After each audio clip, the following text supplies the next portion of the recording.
Going live.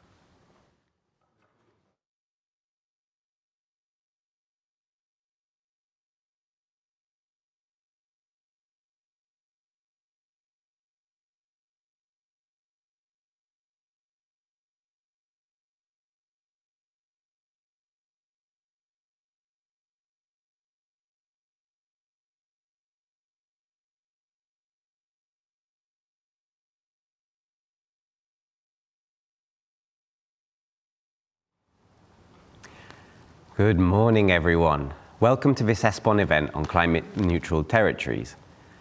My name is Pooyan Maleki, Senior Policy and Research Consultant on EU energy and climate topics at ECORIS. And on behalf of ESPON, I have the pleasure of introducing this event to you, as well as moderating the first three discussions. The event of today is the third in a series of events organized by ESPON that presents and discusses research results of the ESPON thematic action plans. Indeed, ESPON is an EU-funded program aiming to support territorial development and cohesion. This is done through providing data, analysis, and policy recommendations related to spatial planning across Europe. Now, as part of the European Green Deal, the European Commission has set the objective to make Europe the first climate-neutral continent by 2050. This ambitious plan has multiple interrelated aims, such as to reduce greenhouse gas emissions, boost renewable energy use, and transition the economy towards a circular one, all while ensuring a just transition for all citizens and regions. The ESPON thematic action plan on climate-neutral territories aligns this objective with the European Commission. It does so by providing crucial territorial evidence to help cities and regions to advance towards climate neutrality. Current projects within the thematic action plan are diverse, focusing on renewable energy on land and sea, decarbonization of local energy markets, energy efficiency, greenhouse gas reduction, sustainable land use, as well as the circular economy. Now, by addressing challenges and opportunities, different projects aim to provide evidence and guidance for cities and regions, and these will help them understand territorial consequences of different development pathways for a fair and sustainable transition towards a climate-neutral Europe by 2050. The projects that will be here today and present their results are the following. Firstly, the Tandem project, which provides a territorial analysis of decentralized energy markets. Secondly, the COBEN project, which looks at territorial cooperation for blue renewable energy. Thirdly, Clean Energy for Central Europe project, which provides a targeted analysis putting clean energy transition policies into practice in Central Europe. And then there is the No Net Land Take project, investigating policies and practices in European regions. Moreover, the CIRCTA project update, which is updating a set of indicators on a circular economy. And last but not least, the Green Industrialization Policy Brief, providing a territorial perspective on green industrialization. The ESPON Territorial Action Plan considers that climate neutrality is a territorial challenge. Local and regional governments are responsible for shaping the places we live in, from energy systems to transportation networks, waste management, and land use. But they cannot act alone. Collaboration between different levels of governance, sectors, and borders is really essential. And that's why we're here today. This is not just another discussion. It's a dynamic talk show style event designed to foster real engagement. We're bringing together experts, policymakers, practitioners to exchange knowledge, share experience, and find solutions that work. So, we would also like to engage not only those who are here, but also you, our remote audience. We want to hear what your thoughts and what you think, involve you in the conversation, and answer your questions. So please, you can send your questions on Slido, and you can do so by scanning on the screen, or go to Slido and fill the code ESPON.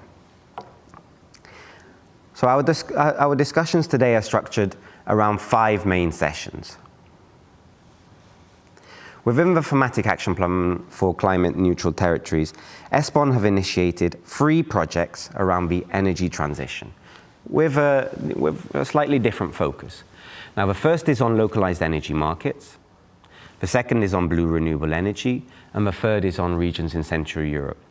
Because there's a bit of an overlap of and different focuses of these projects, we've decided to devote the first 3 sessions of today's event on energy issues. Both researchers and a policymaker from the Tandem, COBREN, and Clean Energy for CE projects will present their findings and discuss those results. The first session will focus on the current situation and general trends regarding the energy transition. The second session will shed some light on the activities that take place at the subnational level in regions and cities to steer their territories towards climate neutrality. The third session in this morning will examine how collaboration and cooperation beyond administrative boundaries can really accelerate the energy transition. During the afternoon, 2 sessions will address critical aspects for climate neutral territories. The first will look into the role of the circular economy in climate neutrality.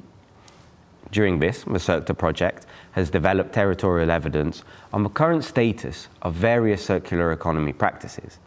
In addition to that, the OECD will share their experiences on various circular initiatives that they have also initiated. Finally, the last session of today will address how urban, regional, and maritime spatial planning can support the net zero greenhouse gas ambitions. Findings will be presented from the No Net Land Take project and the COBEN project, and as well as the policy brief on territorial aspects of green industrialization. There will be a particular focus on opportunities and barriers of spatial planning. Now, to conclude this introduction, we would like to underline the fact that climate neutral territories are not just an end goal. They are a process requiring continuous innovation, cooperation, and policy alignment. By working together across borders, sectors, and governance levels, we can really accelerate this transition and build a resilient, inclusive, and sustainable place to live. So let's dive into the discussions for today. Thank you again for being here, and we're very excited to shape the future together to work towards climate neutral territories. Now, moving on to the first session. As I mentioned a few moments ago, the first part of this morning will focus primarily on energy issues. And the specific first session, we have researchers from the Tandem and COBREN and Clean Energy for CE project. In this session, the ESPON projects will start by investigating and describing the current status and trends of the issues that they cover. To be able to discuss and compare the status and trends of the energy transition from different angles, each of the researchers will present their findings of their project, and the speaker from the Clean Energy for Central Europe project will focus on regions in Central Europe. The speaker from the COBREN project will focus on the marine environment, and the speaker from the Tandem project will focus on the development of energy communities in all pan-European regions. The speakers will then explain what is going well, what are the drivers that they found to accelerate the energy transition in their projects, but they will also explain the obstacles and what could be innovative solutions to overcome these obstacles. And now, I'm very happy to present to you our distinguished speakers in our first session. First of all, we have Jaroslav Klusak from CEMO and the Clean Energy for Central Europe project. Jaroslav completed his PhD in environmental economics at the University of Prague.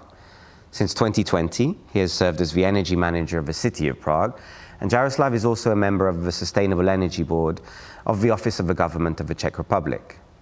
He's currently engaged with Charles University in Prague, working on the strategic project called Synergies. With plenty of hands-on experience in municipal energy management dating back to 2004, he's published extensively in fields of energy and energy management. Really good to have you with us today, Jaroslav. Sitting next to Jaroslav, we have Josh Roberts from ResCoop EU, who's working on the Tandem territorial analysis of decentralized energy markets project. Josh works as a senior policy advisor for Rescue PU, which is the federation of citizen energy cooperatives and energy communities. And he represents energy cooperatives in the fields of renewable energy, energy efficiency, and flexibility. Since 2012, he's been providing legal expertise in Brussels on EU law, energy and climate law, including on internal energy market and renewable energy. Prior to that, he practiced environmental law in London. Great to see you, Josh. Then last but not least, we have Sander de Toom from the COBAM project on territorial cooperation on blue renewable energy. Sander works in the Dutch Marine Energy Centre and is a regulatory specialist on offshore renewable energy, including offshore solar, wave, tidal energy, offshore storage, OTEC, and salinity gradient. With a very strong academic foundation in energy politics and international political economy, Sander brings a strategic collaborative approach to his work. He actively engages with technology developers, research and testing institutions, stakeholders in the offshore and maritime industries, but is also involved with investors and policymakers in order to see how to drive innovation and effectively shape the regulatory frameworks. Once again, I would like to remind the audience, before going to the questions to the speakers, I would like to remind the audience that you too can ask questions to our panelists. Moreover, and very importantly, we would also like to ask you a number of questions, our online participants, but we would like to reflect on the results together with here with our panelists.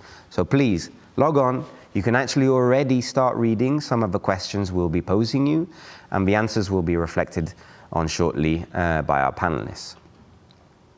So, opening question for you, Jaroslav. You have been investigating the energy transition in Central Europe.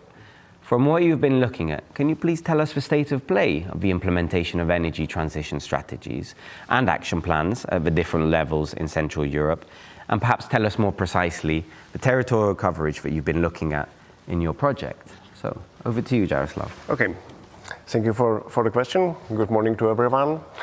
So, the broad answer is that it differs. The energy transition differs very much between countries in the Central Europe, and it also differs between regions in Central Europe. So, when we go to the slides, not sure.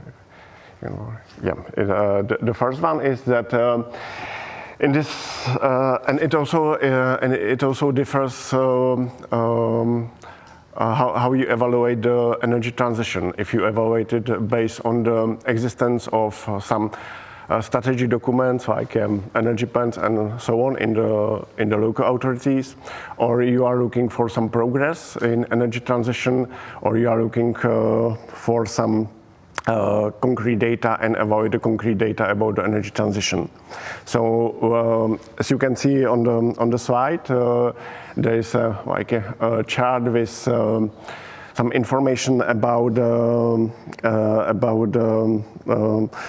existence of strategy documents in the countries, and in this slide you can see that we just realized a survey within local authorities in Central Europe. We got about 180 answers back, and we asked also about the existence of some strategy documents and so on. So we can see that in Central Europe there are some front runners, countries like Germany, Austria, Croatia or Italy, which have we got a lot of answers about the existence of the strategic documents on the local level. And there are also some countries which are mostly linked to the east in the Central Europe, like post-Soviet countries, like Czech Republic, Hungary, or for example Poland, where there were a little bit less answers about some existence of the strategic documents on the local level. It's one view as you can have for the implementation or some changes on the energy transition. When you go a little bit deeper and you are asking for some satisfaction or for some results about energy transition, you will get some results about some like a positive correlation between the existence of the strategy document and with the satisfaction of the implementation and achieving some like concrete goals. So we can see this correlation in countries like Austria, Germany, and also Slovenia. And we can also see some like a negative correlation between countries or local authorities where are like a very big portion of the strategic document, but they are not so satisfied with the implementation. This is like a countries like Italy or Poland and so on. And it's one approach how you can evaluate it, and to give some like concrete numbers about all Central Europe. So in our research, we find that about 67% of the countries or local authorities have some like a strategic documents about with some energy transition goals and so on, but only with a bit more than 40% of the local authorities are satisfied with the implementation and with the concrete results. So it's like some main broader findings about the implementation and so on. Fascinating to hear, Jaroslav. Thank you for sharing. I'm sure myself and some of us listening would be curious to hear, is there any further data or evidence that you'd like to share with us to support your findings on the progress made towards the energy transition? I think this would be really interesting to take stock of. Okay, sure. We just use in our project we use 4 main indicators for the energy transition. First one is of course the changes in CO2 emissions and so on. The second one is the final energy consumption. I just would like to remind that for CO2 emissions and also for the energy consumption, we were able to get to the local level. So we have I will show in a while the maps and the data for the NUTS 2 or NUTS 3 regions in Central Europe. So I think it's something innovative for example, the CO2 emissions for the NUTS 3 level. And we also use the indicator like the RES share or share of the renewable energy sources or production in the concrete energy production in the region. And we also the 4th indicator was the share of innovations or green patents within the Central European countries. So for the first one, for the data about the CO2. I will try to go to the slides again.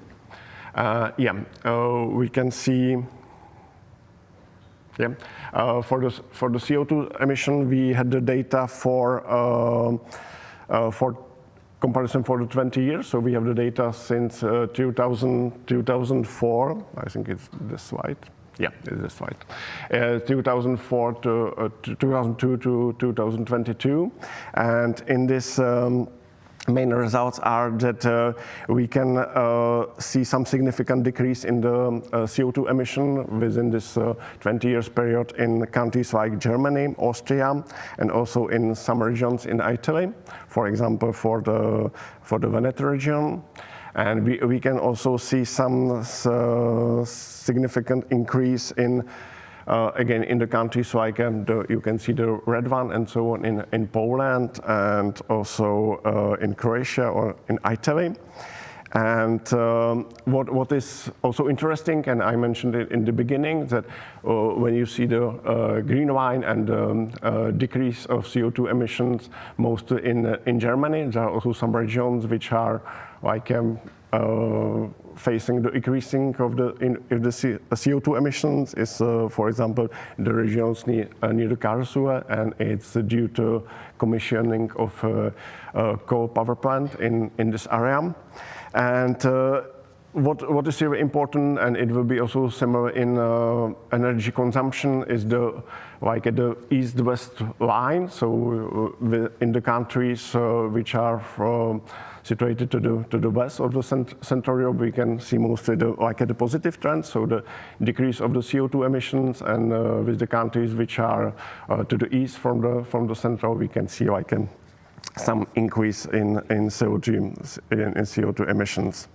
And also important is that on the local level, you can see some disparities between capitals, for example. For example, for Czech Republic, for Prague, you see most of the decrease in CO2, increase in the CO2 emission. And for example, in Poland, for Warsaw, you can see some a decrease.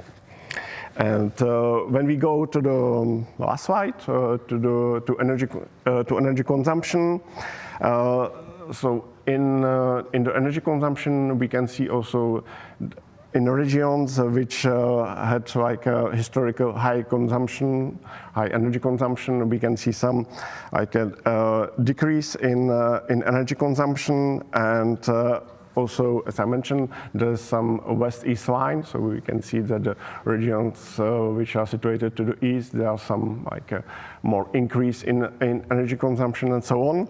And for example, in Czechia, we see no significant changes, and for countries like Germany, Slovenia, Italy, there are some significant decrease in energy consumption. And to sum up it, so one of our conclusions is that the energy transition in the Central Europe is not only driven, of course, by some increasing of the renewable sources and so on, but it has very a strong correlation with energy efficiency on the municipalities and on the local level and so on. So it's also important to focus also on the energy efficiency. Brilliant, Jaroslav. Looking forward to seeing further results there. Josh, so I have the pleasure of working with you on the Tandem project on decentralized energy, territorial analysis of the decentralized energy markets. We're reaching quite some interesting moments in our project as it comes to near the close. What I'd like to ask you to share with the audience is, how are energy communities distributed across European regions and cities, and what are their spatial characteristics and contexts? For instance, are they predominantly in rural areas, urban areas, coastal areas, or perhaps you can give some insights on where we've been finding these initiatives. Please. Sure. Yeah, thanks a lot, Puyan. I mean, first, just to give a little bit of context into the project itself. So ESPON Tandem, the real aim of that project is mainly three things.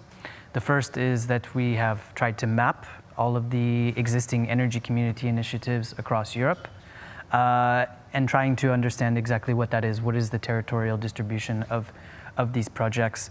But then also, to underlie that, we conducted a survey of energy communities across Europe to kind of better understand what their characteristics are, what their makeup is, and maybe try to understand why they may or may not be popping up in certain places. And I think it's also important first to say what we mean by an energy community. What we are talking about here is, by and large, not exclusively, but primarily local projects where you're bringing citizens, local authorities, and SMEs together who are taking co-ownership of renewable energy generation or other energy services and providing that back to the members, either as a service or providing other benefits to the local community.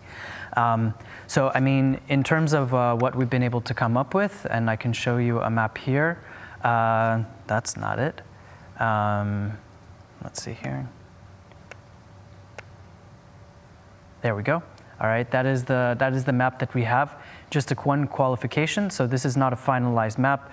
We're still undergoing the finalization of the data, including quality checks to make sure what we've covered is our actual energy communities, because there are many different types of local projects that we have to differentiate from. It's hard to see from this, but by and large, I mean, the answer is kind of mixed, and it really depends on the characteristic of the country. No country is equal. They all have different geographical characteristics. And I could probably use Denmark as a good example. If you could hone in there on Copenhagen, you would see a rather large concentration of energy communities. But then if you go to the western part of the country, you also see a very large concentration of energy communities. Why is that? It's because you have a large degree of wind production that can be harvested, and the wind industry was essentially invented in Denmark, the first projects being energy communities. So you do have a rich ecosystem of community-owned wind in Western Denmark, along with a rich history of cooperatively owned district heating networks. So, but then, I mean, if you go into Poland, for instance, this also interplays with the policy context, but you will see mostly energy communities in rural areas. So, and where I live in the Wallonian region of Belgium, most of the projects that are community owned you will see in rather rural areas. There are natural reasons for this. Communities tend to be more close-knit.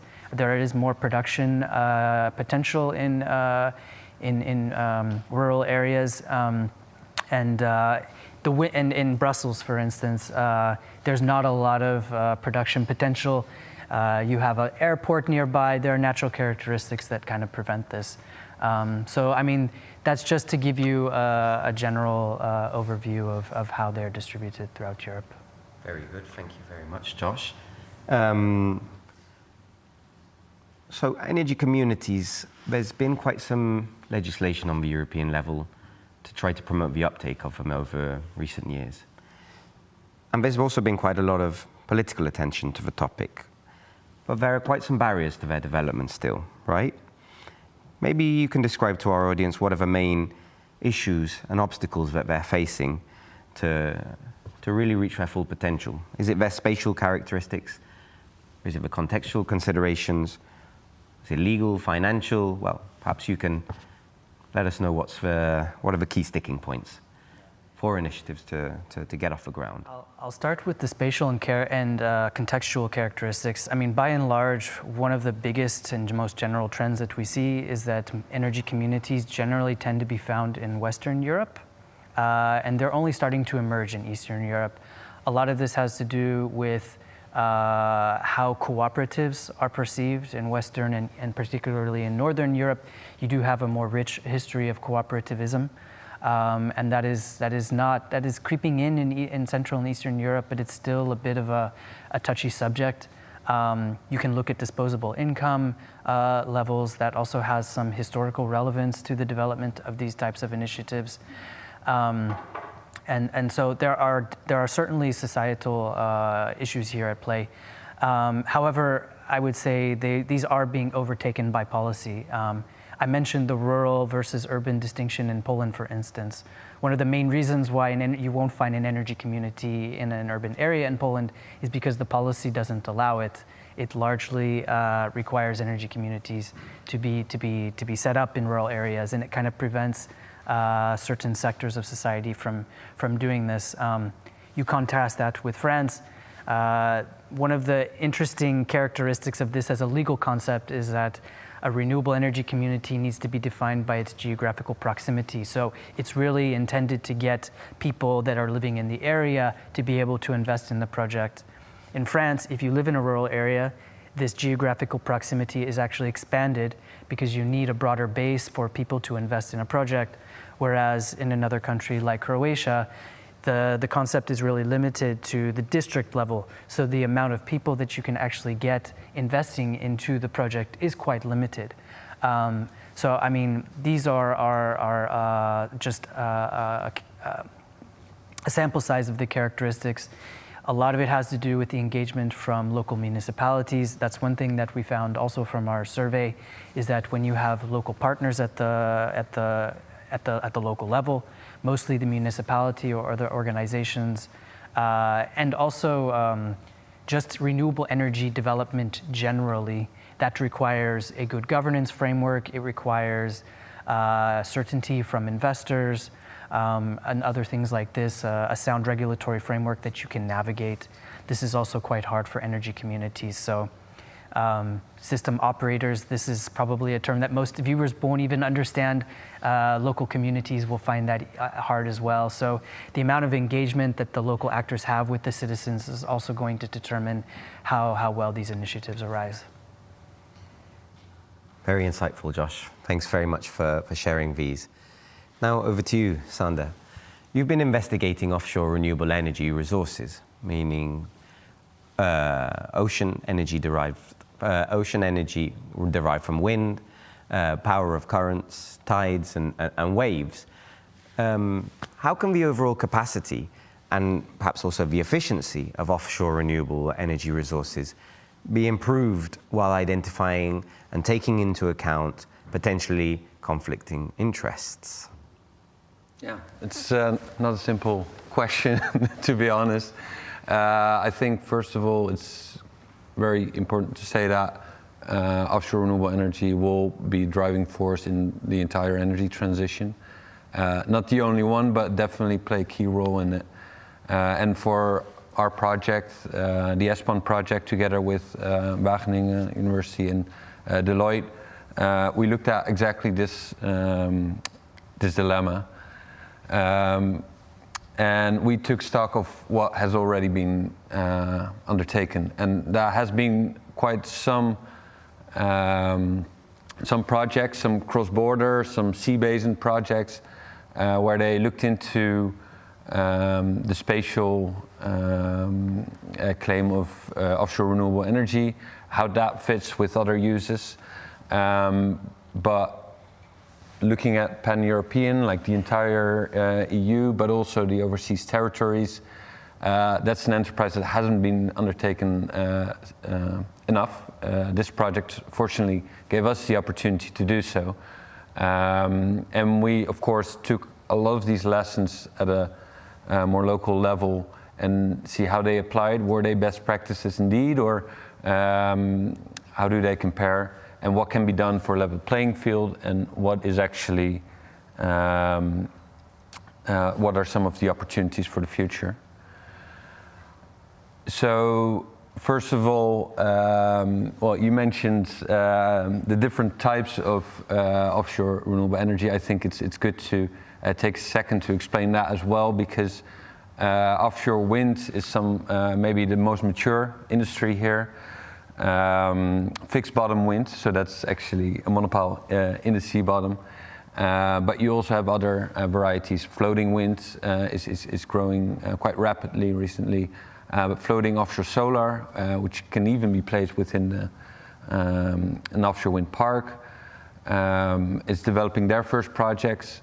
Wave energy, and unfortunately, not all the different types of offshore renewable energy were included in this project, so that's definitely a recommendation for the future projects. There are other types, ocean thermal energy conversion, different types of tidal energy. So there's definitely a lot of technologies that can play a role in the further future, because one of the reasons why you should look at that is also because of the spatial claim and the potential synergies if you look at all of the different options and you have a bigger portfolio to finish this puzzle. So for this project, we looked at this region, and we didn't look only at where can you best place offshore wind, for instance, but also where could you best place offshore wind and wave energy. We looked at a lot of different metrics, and from the wave climate to the depth of the sea. Of course, there are a lot more parameters you can look at. You can also look at where the energy demand is. We didn't do so here, but for further research, it's definitely something that will drive projects, as well as zooming in. So we zoomed out in this project. For next project, you can also zoom in again, because then you will definitely see some of the choices made at a very smaller level, which of course, while this map might look some detailed, if you zoom in, you can see that there's definitely some things that you should also take into account. This map already looks a little bit more complicated. This one also looks into the potential synergy and barriers for offshore renewable energy, also taking stock of other uses, other claims of the sea. my project partner Frank from Deloitte will talk about this in the final session of today. So that's the reason to watch the full webinar today, I think. And he will expand on a lot of these synergies. And I think this project really provided some good oversight on these different opportunities that can present themselves if you look from a more holistic view, and not only look at one actor, one interest versus another, but where can you actually see interest overlap that can actually simultaneously coexist, and at the other moments you can see areas that are not that busy or not that invested, and maybe then you can actually look into where you can take some further steps to accelerate this energy transition. I believe I have one more slide. Well, this is actually the final slide, sorry. But this one actually shows us that we're already very actively using the sea. I'm from the Netherlands, the North Sea, which is one of the busiest seas. And the offshore renewable energy transition will definitely make that puzzle even more complicated. At the same time, it also presents a lot of opportunities. If you can see the amount of companies, but also researchers looking into to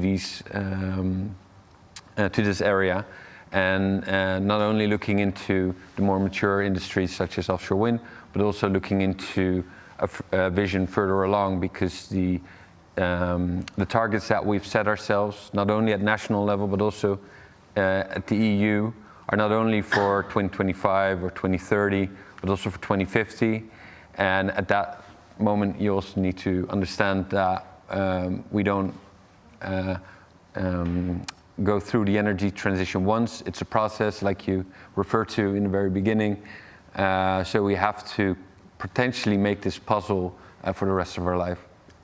Great, thanks very much, Sander. Fascinating maps. I look forward to just glaring at them for hours on end after this workshop. Perhaps you can share with us shortly some perhaps best practices, examples of situations where these conflicts have been effectively addressed and reconciled. So yeah, I think that's a question that that we often get, and for now I would just focus on the offshore renewables side of it, because as I mentioned, Frank will provide a more wider approach to this.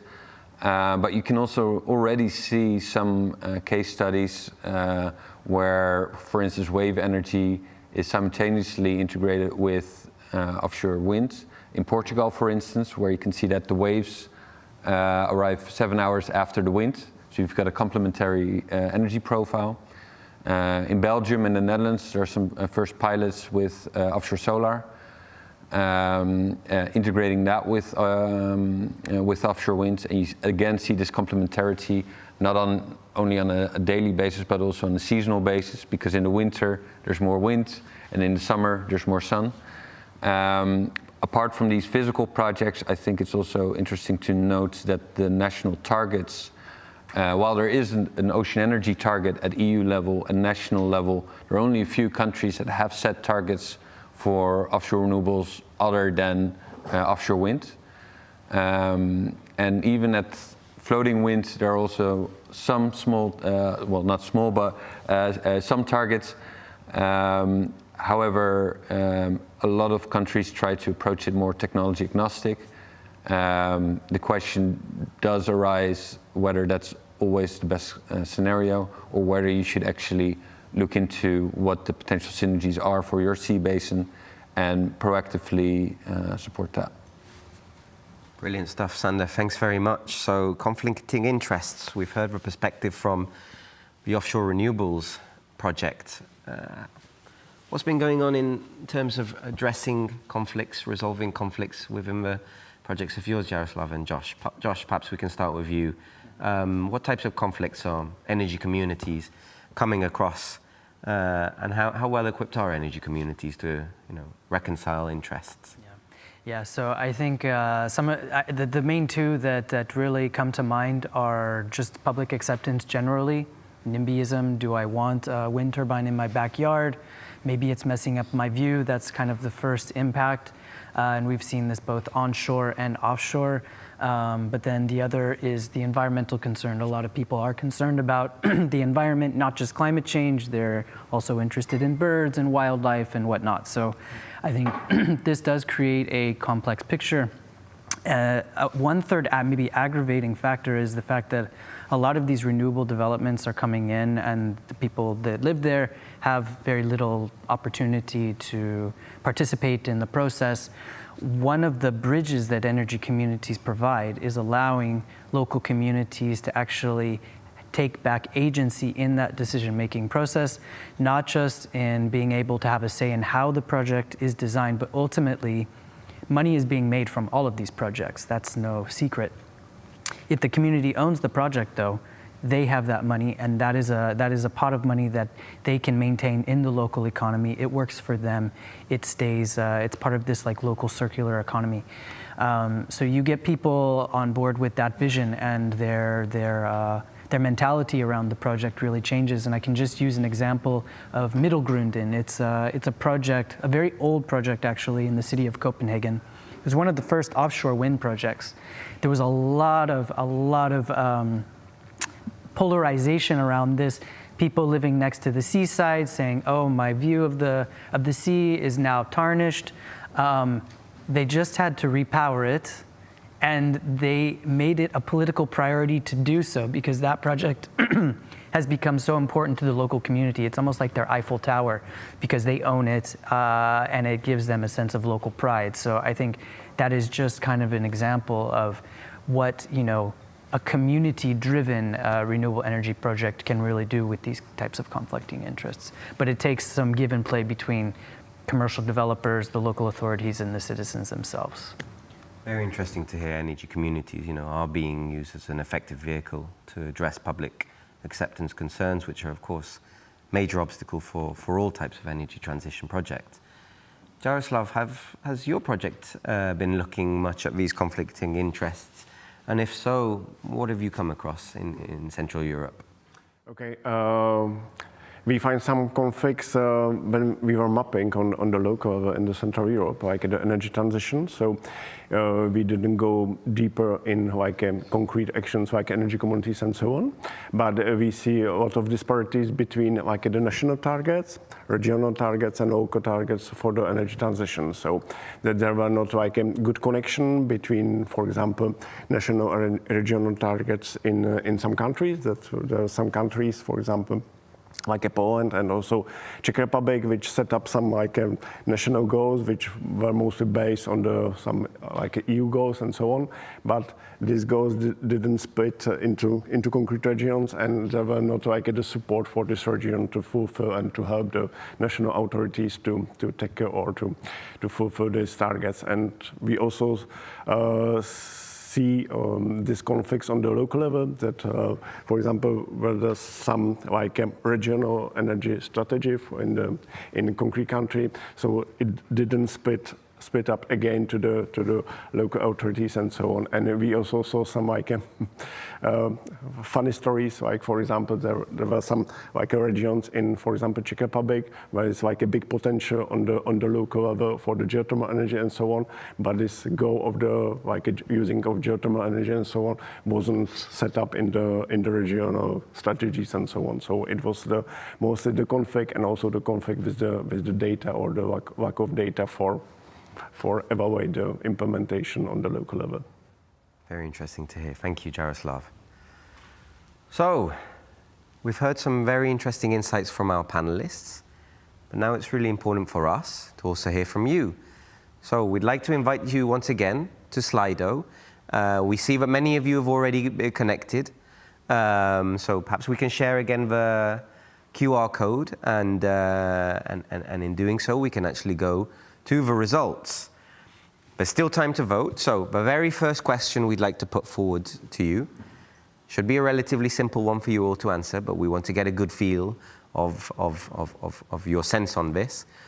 The first question being, within the territory that you are from, to what extent do you feel sufficient progress is being made towards achieving the energy transition? We know we have quite a diverse set of participants, both in terms of the geographical spread and as well as the specific roles and backgrounds that they are from. So we have already some results coming in. Just to be clear, that number 10 is, let's say, going perfectly, and 0 is that it's a bit of a disaster. So, yeah, I see more for votes for it. Sander, I feel you want to say something well, here, no, right? Just the first response I got from it is that all of these numbers are progress, so it's good to see that there's actually progress made.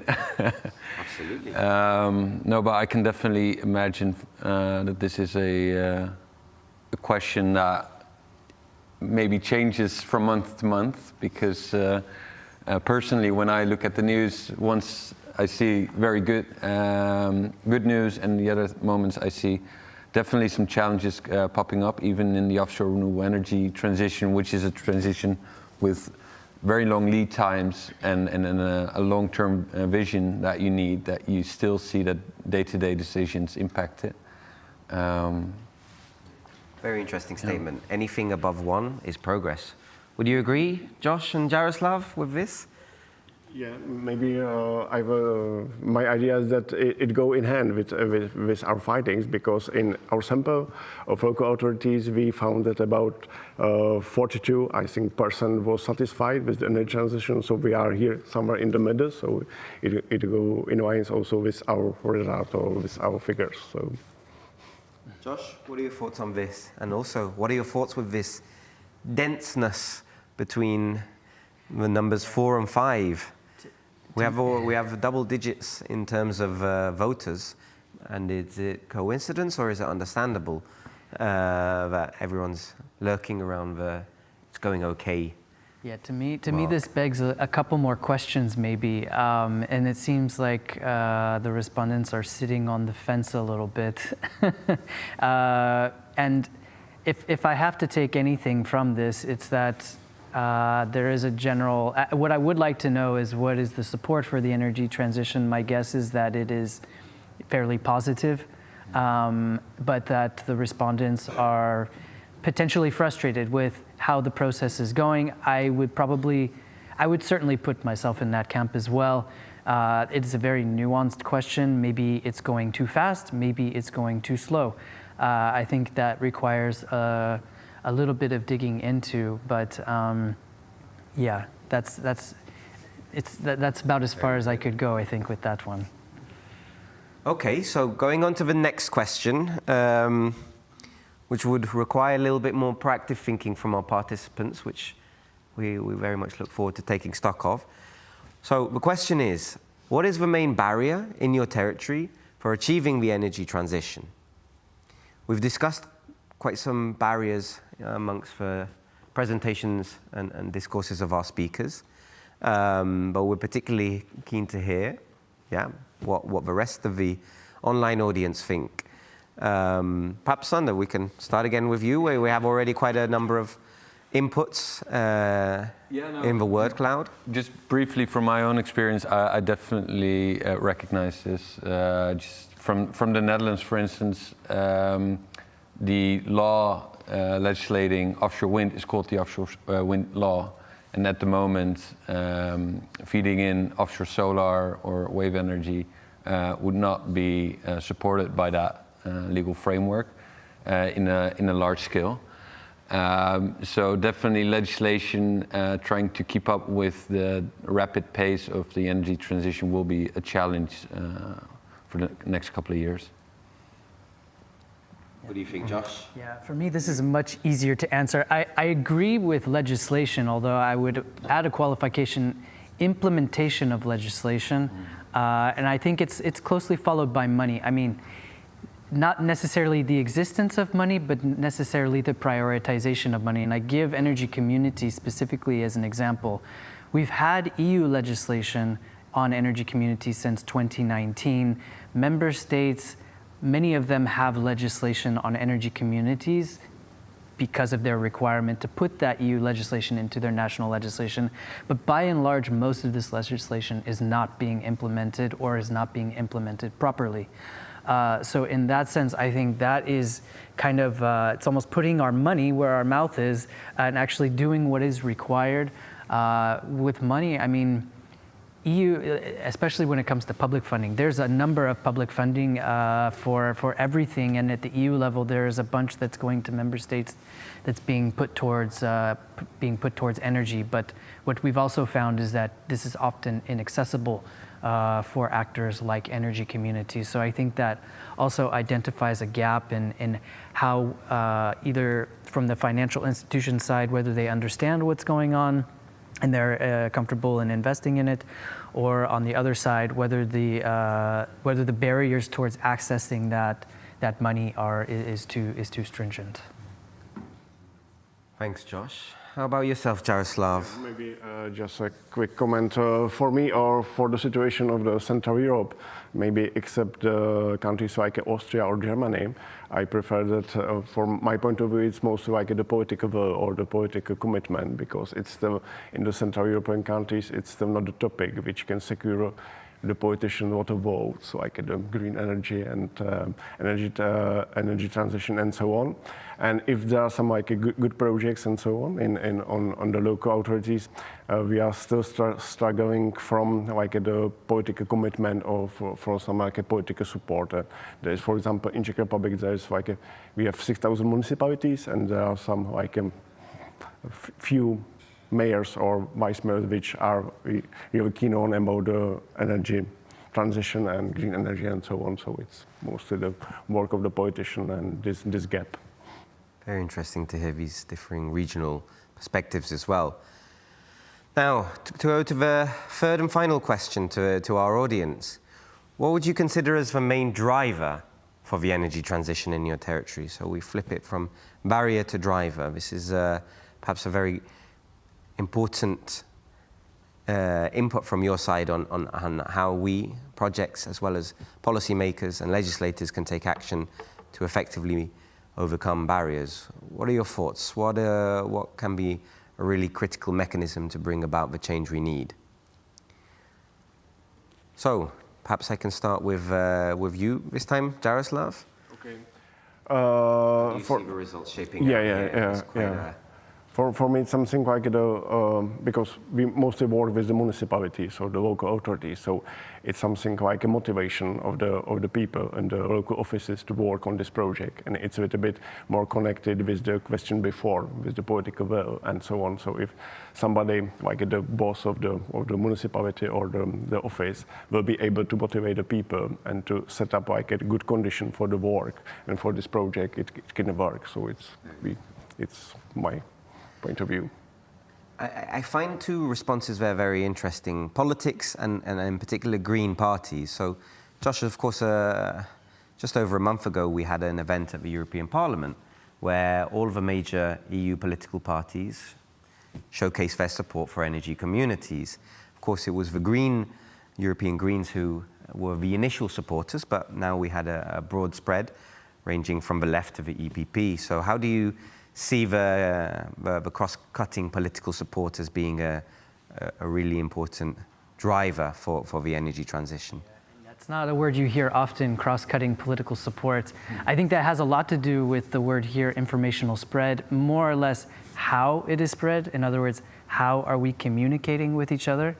Again, if I'm just using my own experience with energy communities, there is a way to get people to buy into energy communities, and that can be everything from telling them that it's good for the climate to just explaining the business case and about how it's helping their local community.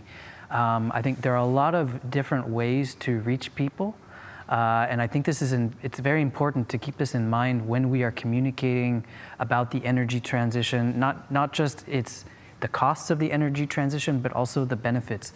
There's something in this for everybody, and it's just a matter of getting people to sort of not even necessarily agree with each other, but understand what the objective is. Everybody can have their own drivers, but really using that to bring people together. And I say that because I see energy communities as a way to bridge people from these different political divides, and this event that you refer to in the European Parliament is just evidence of that. Great. So now time for some questions, or a question from the audience. I see one coming through right now, and I think, Jaroslav, it's directed towards you. The question is on the relevance of offshore renewables to Central Europe. The map that you showed demonstrated rather limited coastal coverage for Central Europe. Does this mean offshore renewables have much relevance for Central Europe? How would you see this from the findings of your study? Yeah, when we do like a research in local authorities and so on, so the topic of the offshore didn't occur very often, or mostly we didn't see any big potential for in Central Europe for the local authorities. So it was mostly like the potential of the solar energy or the wind energy, like in the wind energy, and so it's and it was. Also, as I mentioned, the energy transition was mostly driven in our local authorities by energy efficiency. So it wasn't so topic, so like a big topic for the local authorities now. Thanks very much, Jaroslav. I'm afraid that's all we have time for in this discussion. I would like to sincerely thank all of our speakers for their fascinating insights, but also the important work that they're doing within their projects. We look forward, myself and I'm sure the audience, to really delving into the results once they are published and seeing how we can really make use of them and bring them to life, particularly the policy recommendations which will come out of all of your analyses. We're going to take a short break now, and we'll be back at 10:45 for the second session discussing subnational activities towards climate neutralities. Thank you again for your participation, and please do stay with us for the next session. Bye-bye for now.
Welcome back to the second session of this morning.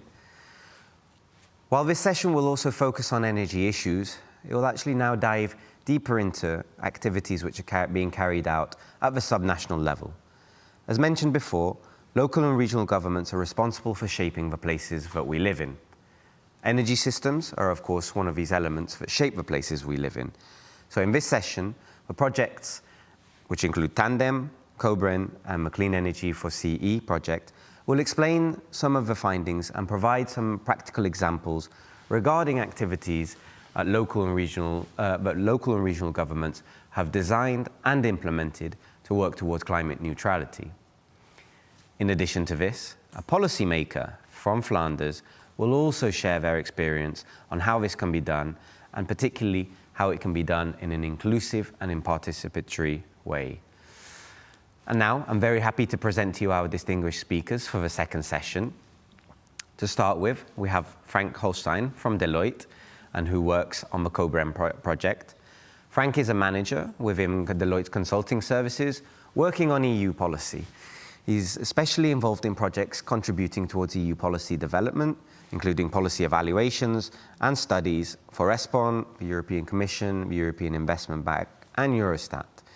Frank has 10 years of experience in policy research, with a particular focus on EU cohesion policy, territorial development, and European territorial cooperation and multi-governance. Great to have you with us, Frank.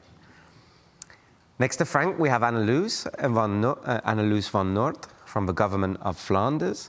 So within the Department of Environment and Spatial Development of Flanders, Anneloes works as a researcher on the nexus of the climate and energy transition and spatial development.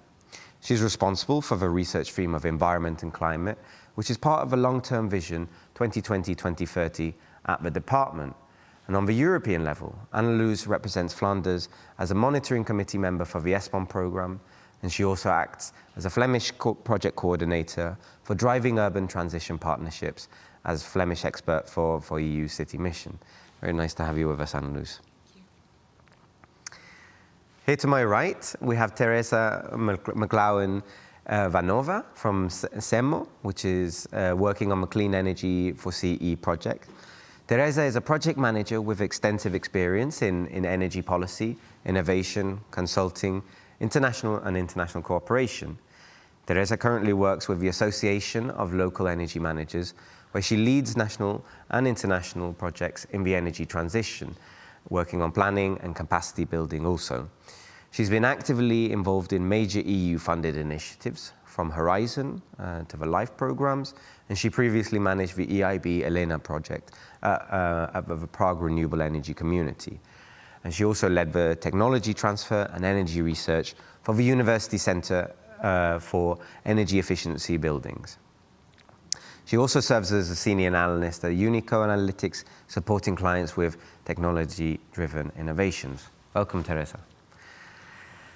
And last but certainly not least, we have with us today Gabriele Galassi, who is from Ecoris and representing the Tandem project.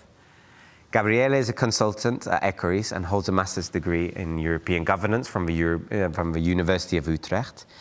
Gabriele has been involved in several EU research and technical assistance projects relating to citizen energy, coal, and just transition, as well as cross-border cooperation, and more broadly, regional development topics. He has been involved in projects for the European Commission, for the European Parliament, as well as the Horizon and LIFE programs. Gabriele is currently part of the Citizen Energy Advisory Hub for DG ENER and part of the team for the LIFE European Energy Community Facility. He has previously been involved in the design and moderation of workshops on cross-border energy communities on behalf of DG Regio. Great to have you with us, Gabriele. So I'd like to remind all of our online participants to connect with us throughout the course of this session on Slido. So you can, we would like to ask you a number of questions towards the end of the session, just as we did in the previous session. So please follow the barcode which you can see on the screen now, or you can actually go to Slido and type in the code ESPON. Right, So let's get started with our opening question.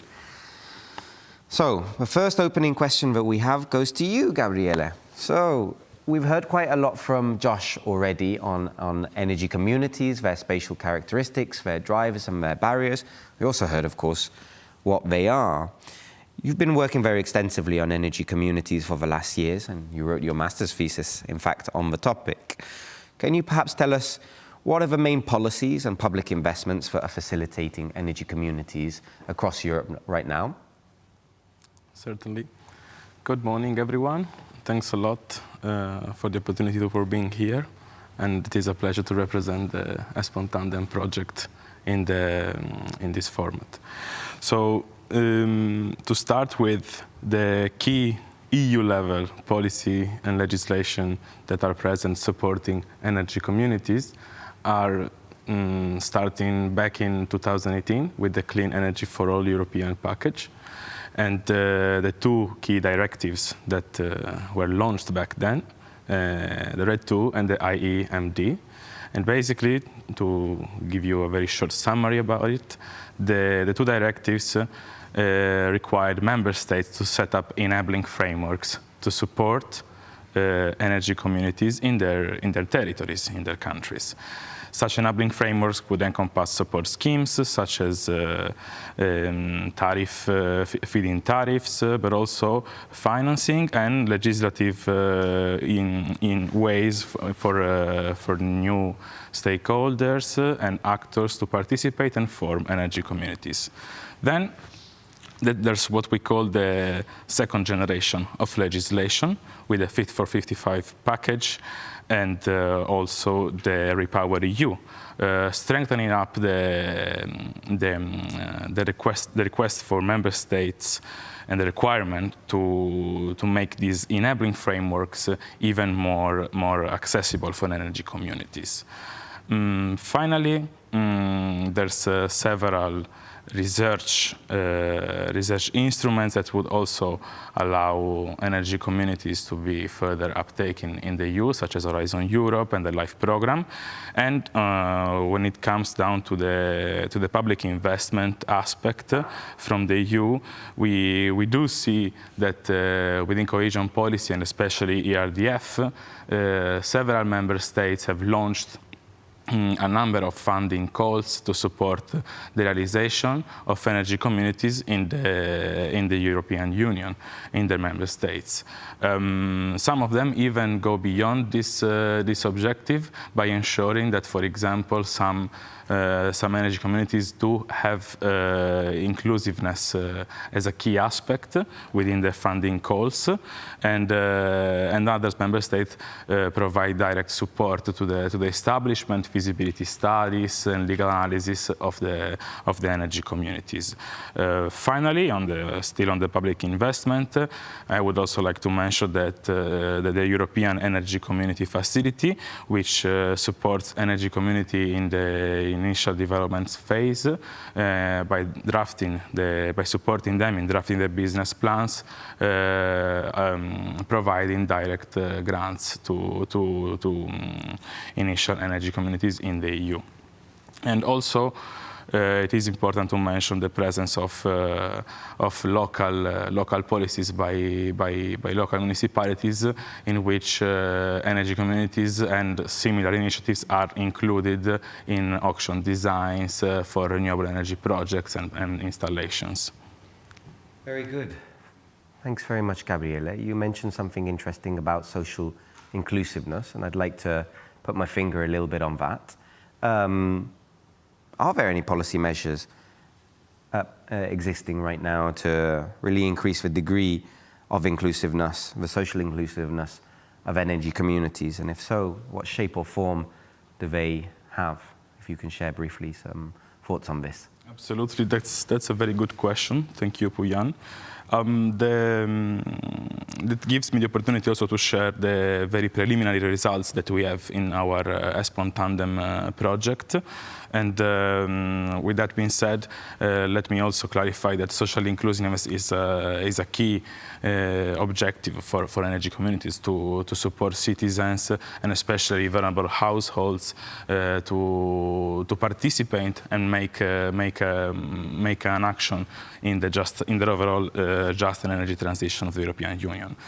So within the ESPON Tandem project, we have launched a survey analyzing, as Josh rightly mentioned before, how different energy communities have are characterized in the EU, and a majority of the respondents have affirmed that they do include social objectives within their visions, and also a part of this majority do have inclusiveness aspects in their visions. Furthermore, our case studies have demonstrated how the inclusion and of the inclusiveness aspects in the visions and missions of the energy communities at the very outset of their establishment is a positive characteristic that affects the real implementation of inclusiveness activities towards, for example, vulnerable groups within the energy communities. And finally, still coming from our case studies, and I will close after this, that the role of public authorities is a fundamental aspect in this regard, because their commitment towards supporting energy communities and the inclusion of vulnerable groups and the fight against energy poverty is a key aspect that our case studies surfaced as something that we need to really work on and to work towards achieving the just energy transition in the EU. Thanks very much, Gabriele. Very interesting that you conclude on the role of public authorities here. Anna Luz, I'd like to come to you now for first question on your behalf. How does the region of Flanders connect spatial developments with the energy transition? And building on the previous discussion as well, how do you successfully design and implement spatial energy policies at the regional level? Well, thank you. Thank you for that question. And also thank you for giving me the opportunity to give some insights from Flemish policy making during this event. Well, of course, in Flanders, we also have an energy and climate policy plan, which is in line with ambitious goals we have at the global level and also at the European level. But we are also in this energy and climate plan taking the specificities of the region of Flanders into account. We recently had elections in Belgium, so besides these ambitious goals we have for climate and energy, we recently added new goals focusing more on feasibility and affordability. That being said, that is for the climate and energy plans. Like you said in your introduction, I don't work at the energy agency, but I work at the spatial development department. So I want to stress here as well the importance of the link between spatial development and energy policy. And I want to raise the awareness that this is a very important link, and we should not forget that the energy transition is also inherently also a spatial transition. Because if we want to look at reducing the use of energy, we can look at urban morphology and also at spatial density of cities to reduce our energy needs. But we can also look at how a region or a member state looks like if we want to look for space to site renewables. And lastly, and very importantly, and becoming increasingly importantly as well, are the interconnections between member states and between regions to transport energy across the borders. If I want to, or if I can focus now a bit more on the spatial policy plan of Flanders, we put a number of goals forward. Well, of course, the most important for this session is that Flanders wants to ensure that our territory is climate-proof, but we also have goals on ensuring enough space for food production, for biodiversity. We want to ensure that life is good for all the people in Flanders, but we also want to give them all the opportunities to travel sustainably, so using less energy to move around our region. And of course, we still want to stay relevant at an international level. If we explicitly look at energy in our spatial policy, we still put forward the Trias Energetica, which wants to reduce the amount of energy we use. We want to maximize the production, of course, of renewables, and we want to use the energy we use as efficiently as possible. Besides this principle, we also support positive energy districts, or the development of these positive energy districts at a neighborhood level. We want to promote, like I said before, sustainable transport, and we want to take the energy aspects into account when we transform our neighborhoods and our build-up environment, with a focus on mixed use, again, to reduce our energy needs, but also to give opportunities to exchange heat and electricity between different users. And regarding renewable energy production, we introduced a three-stepped approach where we want to site our renewables. The first step is we want to site our renewables as closely to the end users as possible. So, for instance, we want to place our solar panels on the roofs of the users. The second step would be to place renewables close to bigger infrastructures. So, for instance, placing wind turbines next to highways or on industrial sites. And only as a last resort or a last opportunity, we want to place our renewables in the open space. In order to support our policy making on a Flemish level, we have developed a portfolio of different research projects. And I want to touch upon one of our most recent studies, which was performed to give inputs to the obligation of the revised European Renewable Energy Directives. This directive states that member states should map the potential in their territory and see if it matches the actual goals they have set in their climate and energy plans. So if we look at the map of Flanders, we see that the potential is there, but it's so the goals are achievable, but we need increased efforts to actually tap into this potential. So if you look at the map on the slide, you see there's a lot of red. This is a map on the potential for wind energy. So we have put on the map all the boundary conditions. So, for instance, not being close to houses or avoiding nature areas where we cannot site the wind turbines. And then you see that only 1% of the territory of Flanders is suitable for siting wind turbines, which is, of course, not that much. This is mainly due to to the great amount of land take we have in Flanders and the great amount of urban sprawl. But even for this 1%, we still need additional assessments to see if we can actually place the wind turbines on these sites. Yeah, that was it for me. Thanks very much, Annelies. Fascinating to see these maps, and very curious to hear only 1% is available. I mean, there's a lot going on in Flanders, many people, many activities which people want to engage in, but not so much space to do everything, but well, we would like to. I'd like to put my finger a little bit more on this issue of inclusiveness and how we can ensure a inclusive and participatory transition. So in Flanders, how does the region of Flanders support local levels, the cities and the municipalities to achieve an inclusive and participatory transition to climate neutrality? Thank you for this follow-up question.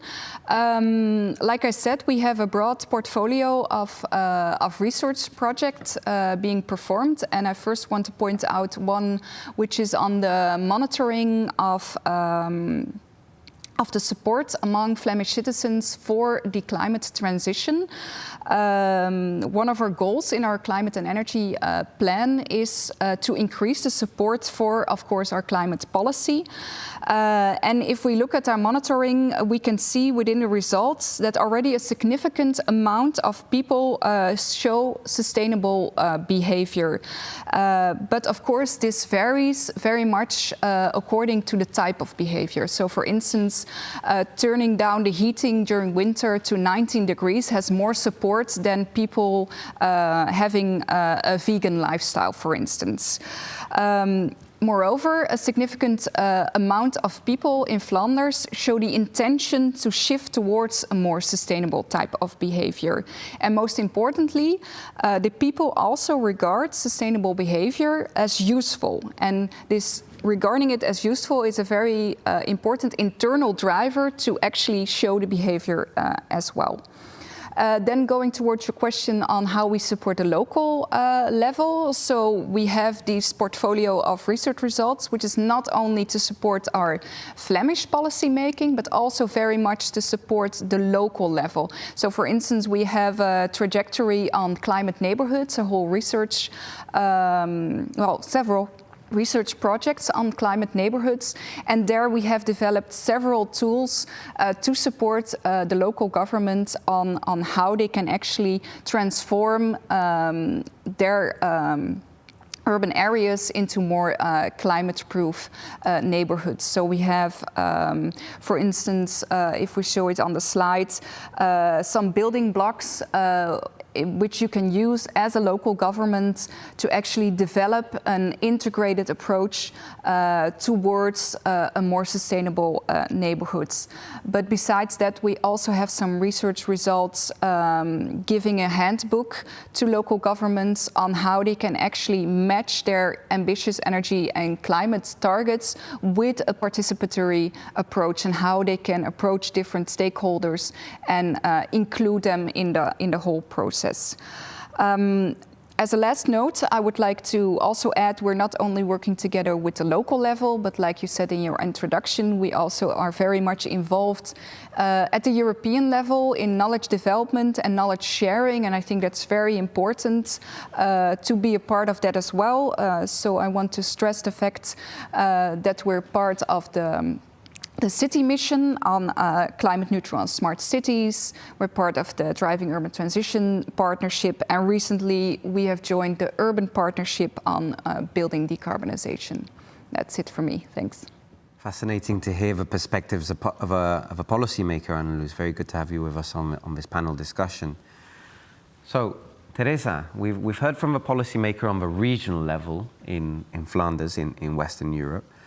I'd like to ask from your project, which is of course focused on Central Europe, on the regional and local and municipal levels, what have been the main barriers and drivers that you've been encountering when these regional and local decision makers have been trying to develop policies on the energy transition? How's that been going in your analysis and investigation? Mm-hmm. Thank you for the question. In our project, Clean Energy for CE, we were looking at how energy transition is being managed on regional and local level. And what we found that there are many strategies in place. However, there's quite a big step from just having the plans in place, then putting them in action to actually implement them. And so one of the first barriers that we've identified is limited staff capacity. And what I mean by this, in quite a number of local or even regional authorities, these members of staff, they do have quite a broad agenda to cover. So it's not just energy transition. We also talk about spatial planning, mobility. Sometimes it's even waste management. So all these things are kind of put together. And I said agenda, but in some authorities, this is even not recognized as being the agenda itself. Everyone accepts local authorities to kind of do certain steps, let's say even issuing driving licenses. However, energy is always kind of hidden somewhere, and it's up to them to kind of push this forward. The second barrier is access to finance, or funding, I should probably say, because we know that there are financial resources available. What the authorities struggle with are very complex rules.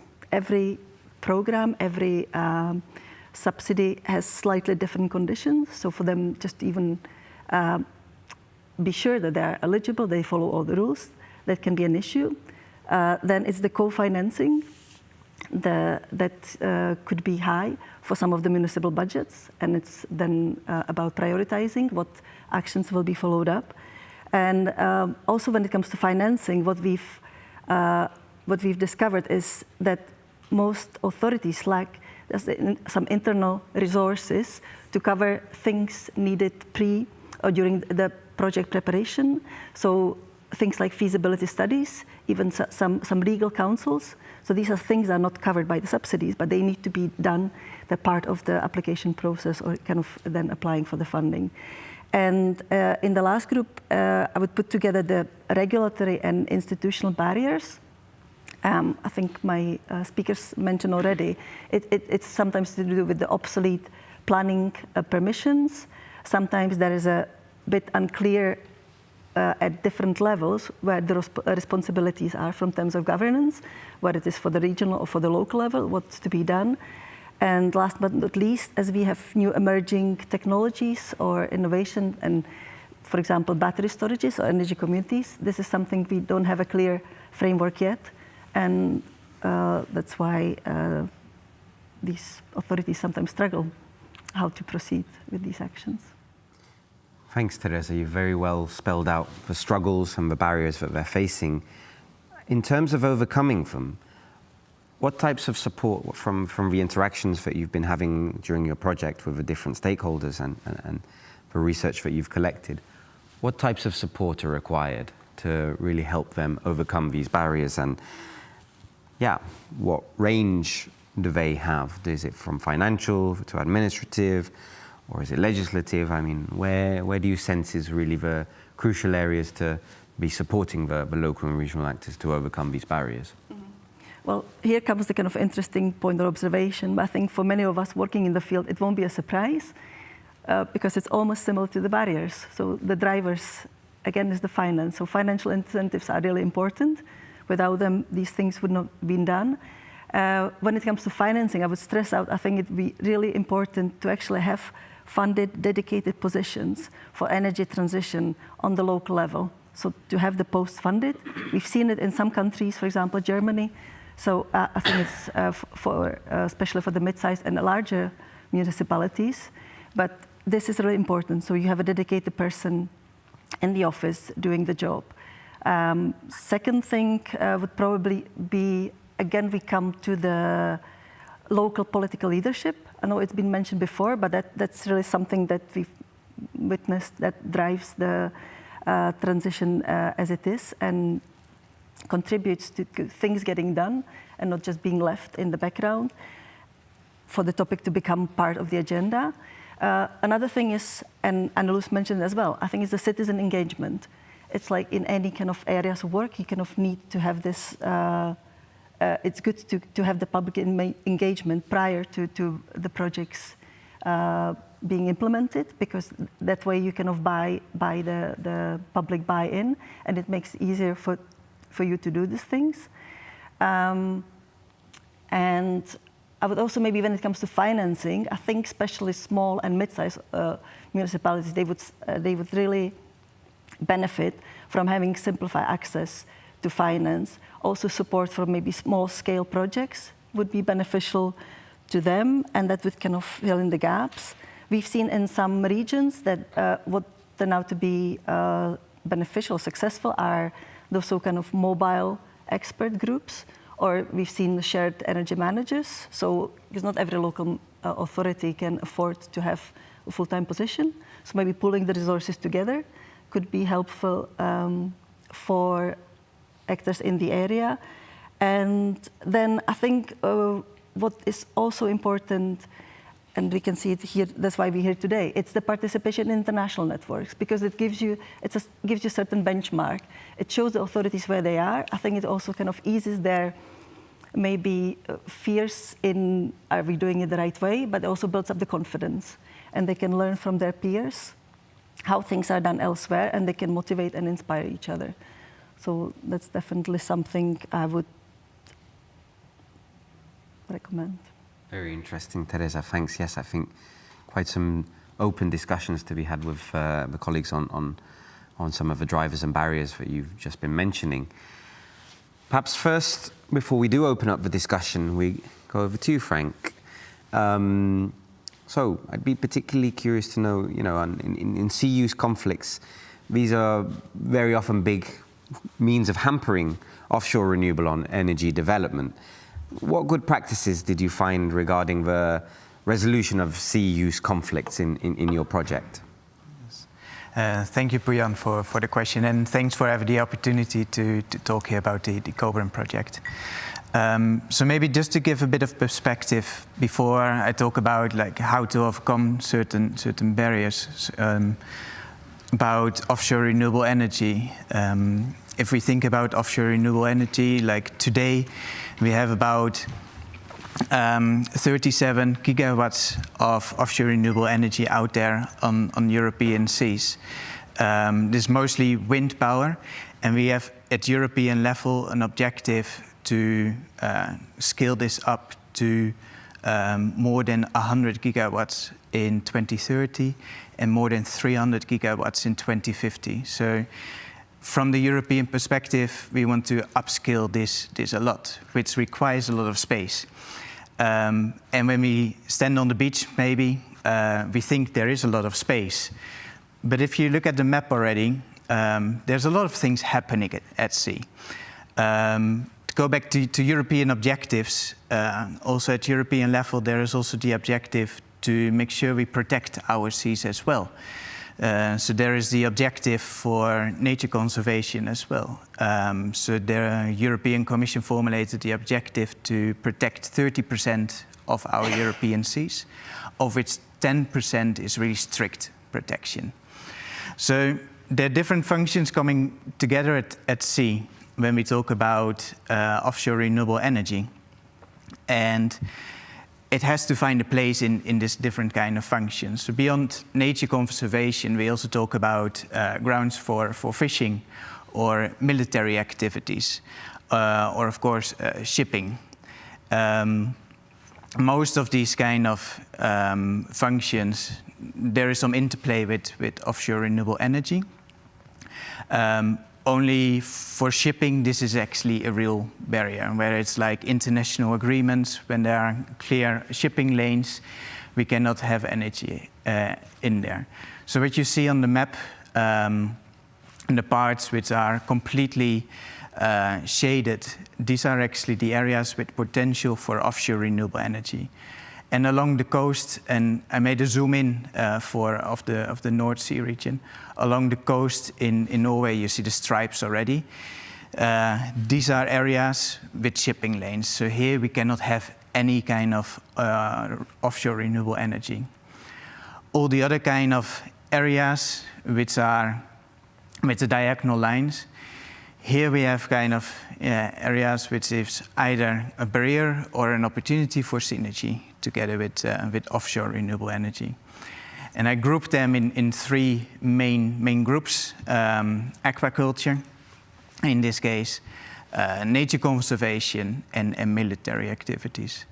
And for each of these parts, there is either an opportunity, so there is potential for synergy to do upscale offshore renewable energy to meet those European targets, or in some cases, there is really nothing possible. And that really depends on the legislation that is out there. Before I go into that, maybe, if we map all this kind of potential, so we've mapped all the potential around Europe, and if we consider this kind of different functions what are out there on sea, We have also mapped what does it mean, because if we want to achieve those European objectives, if we want to tap really or unlock the potential of European offshore renewable energy, these kind of other functions, they share the same space. So if they would not be there, what would it be in the full potential? And on the figure that we have, it gives a bit of numbers around that. So that is on the next slide. It shows what kind of the potential and in gigawatts, kind of what it would lose if we consider everything as a barrier. So if we consider all this kind of nature protected areas, all the different fishing grounds, all the aquacultures, or all the military zones, if we consider them as barriers, can we actually achieve those kind of objectives for offshore renewable energy? And here you see in most of the European sea basins, we have a substantial loss of actually using this kind of opportunity of offshore renewable energy. So what can we do then actually about it? So what are the solutions to those kind of barriers that we have? And one key kind of instrument what is out there is maritime spatial planning. So maritime spatial planning is the process which brings together actually the different stakeholders and makes visible the different sea functions which are out there. So it maps all the sea functions that you see here. So from the nature conservation, from the fisheries, aquaculture, military areas, as well as offshore renewable energy, and brings together those kind of stakeholders. So this is kind of a key instrument that brings that all together. So that is one really instrument which really helps to do so. And we have been reviewing different maritime spatial planning plans which are out there in Europe. And there you see also some of the elements like which are talked. So most of the maritime spatial planning plans, they talk about fishing as a barrier. Otherwise also, which we observed in 11, for example, or otherwise also about nature conservation as a barrier. When we put that together, what is really helping is actually, we need to actually use the space more in an efficient way so we can combine the different functions. And this is, we would call it multi-use. And this is one way of doing it, which combines those different functions. So we can use a wind farm to also do aquaculture, for example, or we can allow military activities in there. And in the maritime spatial planning plans, we see opportunities in that. From the 23 that we reviewed, 15, they refer to multi-use, or they allow for it. So that is one way of actually, combining it.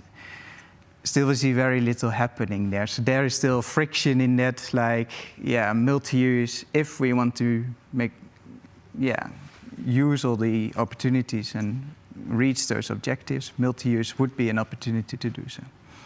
Great, thanks very much, Frank. Very interesting to hear. I mean, a personal question I was also going to ask you at the start of, during your presentation was about maritime spatial planning, but you've answered it perfectly yourself, and also very interesting to hear all of these multi-use potentials, hitting two birds with one stone. We've actually got a question from the audience. We have a couple of 2 minutes if you would be so kind to respond to us about, because what you've mentioned is legislation has been often a key barrier. You've been doing quite some case studies in your project, right? Does anything in particular spring to mind at this moment about, a real life example of where legislation has been a major barrier, or has this not been something so closely looked at in the case studies? So, no, this is definitely something we looked into also in the case studies, and we hear a lot of legal or administrative kind of aspect which challenge like a lot of these things. So most of the case studies that we also looked into, they try to use this multi-use concept. So they are developing offshore renewable energy and combine it with different functions.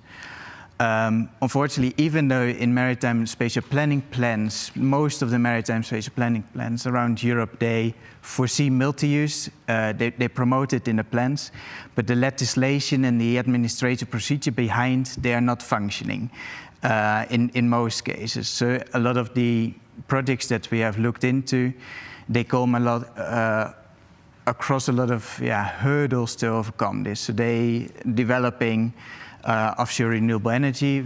Mostly we have been looking into research projects. So they do new types of offshore renewable energy, such as floating wind or testing how to do tidal energy and combine that with other different functions. And they are searching like how to do that, and they come across mostly the legal barriers. Okay, are we allowed in the same zone according to spatial planning plans to do that? And there often they don't have, and they need to do a lot of the impact assessments to show, okay, the impacts are maybe not as big, or particularly if we look at the long term, we might have benefits if we combine the parts. Like if the offshore renewable energy is there, we might have, but often in legislation this is not embedded to allow perfectly for multi-use. Thanks very much, Frank. And again, to the audience, please do feel free to ask questions on a rolling basis. We might ask them directly to our participants, or perhaps we come to it towards the end. I saw something, I read something in the last months about Belgium, Annelies, that community participation and community ownership of offshore wind in Belgium is now, well, since around 2023, obligatory. I think I read something around 20% of a wind farm needs to be owned on a community basis so that citizens can participate. I'd like to know a little bit more about what we came across here. Could you perhaps share some further information? Indeed, you read correctly in the news.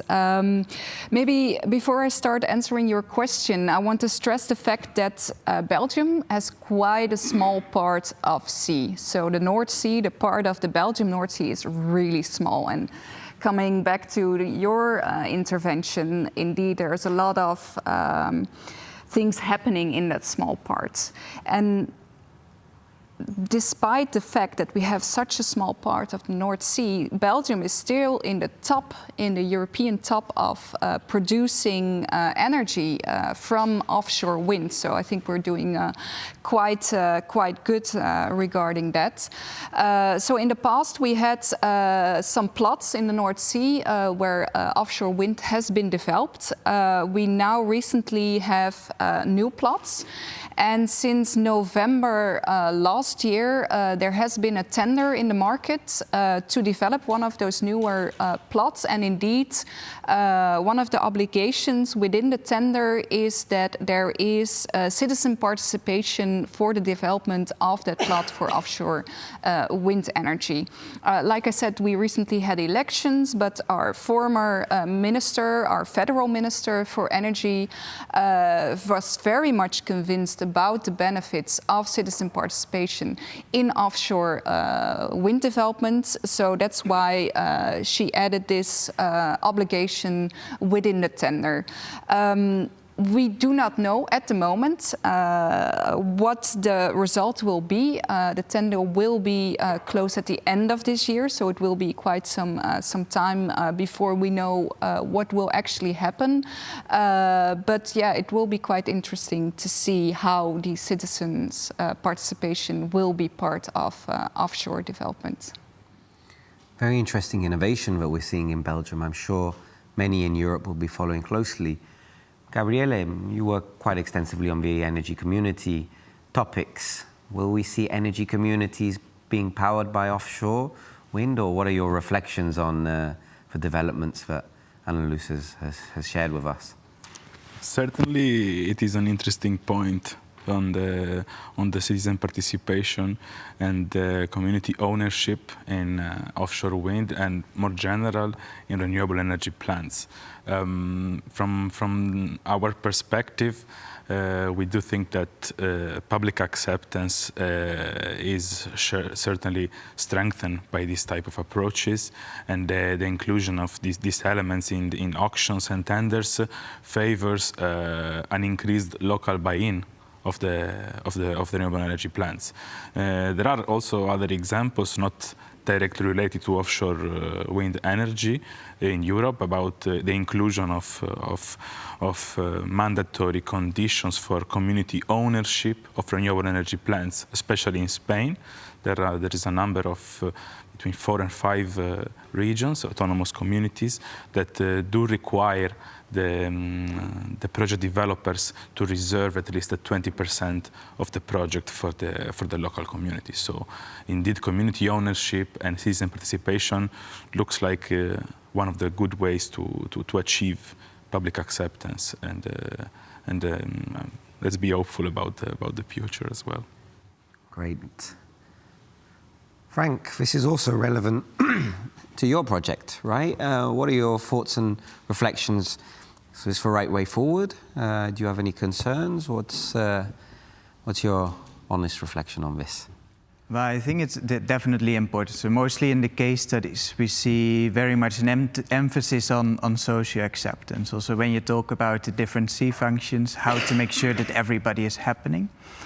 When you talk about citizens' participation, literally in the project, one very clear example comes in mind of one of our case studies, exactly funded and financed and initiated by community. This is the Middelgrunden wind farm in Denmark, close to Copenhagen, which is developed by a community. They have more than 8,500 members,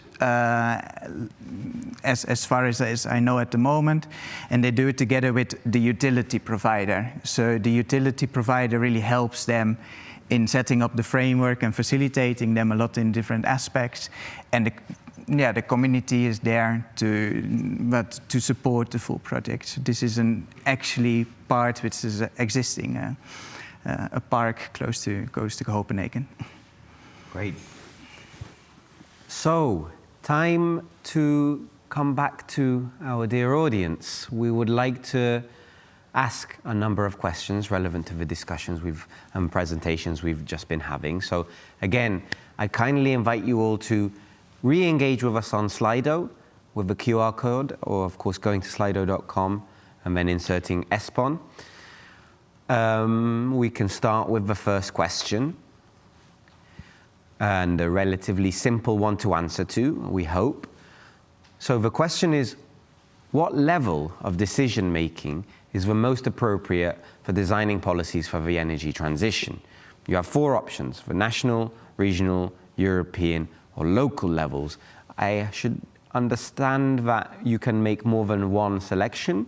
So, yeah, please do share your thoughts. We already have quite a number of responses already to discuss with our panelists. So, as the results are feeding in, national level, who would agree with the national level being most appropriate? Our participants seem to be in favor of this. Anyone from our participants, or if not, which one? Well, Annaluz, you work on a regional level. Yes, do you think that, well, Annaluz, in a personal capacity, that I do have an opinion on this, and I'm happy that the participants could choose several options, because for me, all of the levels are important, and they really need to cooperate and coordinate amongst each other. So indeed, the European, national, regional and local levels should each have their role to play in policy making and policy implementation, because of course this local level it's much more aware and knows much better the specificities of their territory. So indeed, they have a special role to play in implementing and also then in shaping policy. But of course, at the European level, you can really set your ambitious goals and make sure that you have a level playing field in the whole of Europe. So for this case, also the subsidiarity principle it's very important that each level can have their role to play in this policy making. So that would be my answer. Very good, Anna-Loes. Any further thoughts from our speakers on this? Any surprises? Or would we agree generally that, it's a multi-level governance system that we need, and I think that reflects on the polls. Okay, so let's go to the second question. The second question being, it's a word cloud, so we want you to insert your own answers. What efforts can be taken to better integrate spatial and energy transition related planning? So we already have quite a number of answers here. Who would like to share some reflections on this? I would naturally go to you again, Anna-Loes, but you've just kindly shared your... Well, perhaps we can. I mean, it is something that you do work on the nexus of climate and energy and spatial planning, so perhaps you can share some first words on this. Like I said in my intervention, I think awareness about the fact that the energy and the climate transition is inherently also a spatial transition. I think the energy transition is mostly approached as a technical problem with technical solutions. But of course, these technical solutions need to be implemented in space. So we need to have a much closer connection between this spatial development and these energy policies. So for me, that's quite crucial to have a closer look at that and to connect the two policymakers and the two sectors together. Yes, indeed. Of course, they're not implemented in a vacuum, and especially when space is scarce, conflicts do arise.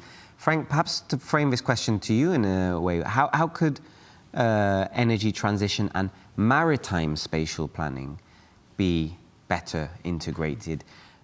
Is it happening quite well already? Do some of the ideas reflected to, let's say, land-based spatial planning perhaps also apply to the maritime spatial planning?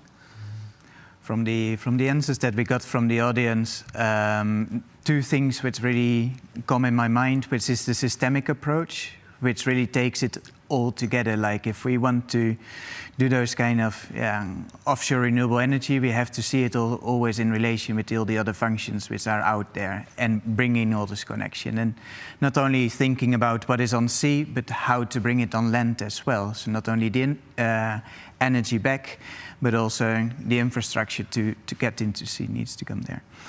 The other part is the sectoral coordination, of course. That's bringing back together the functions. I think this is one element which definitely for sea, when we talk about maritime part, is very important as well. Very good, Frank. Thank you. Perhaps we can go to our third and final question now. Now, this question asks, what are the stakeholders that are the main opponents of renewables on your territories? Gabriele, perhaps I will go first to you to answer on this. You've done quite some work on the topic of public acceptance. Are you surprised to see these results? And would you add any other stakeholders to this list? I mean, what are your reflections here? Thanks a lot. I think that the local citizens category could be divided into several subcategories, definitely. And probably, in general, I would agree that the local citizens could be a key opponent towards renewable energy installations in their territories.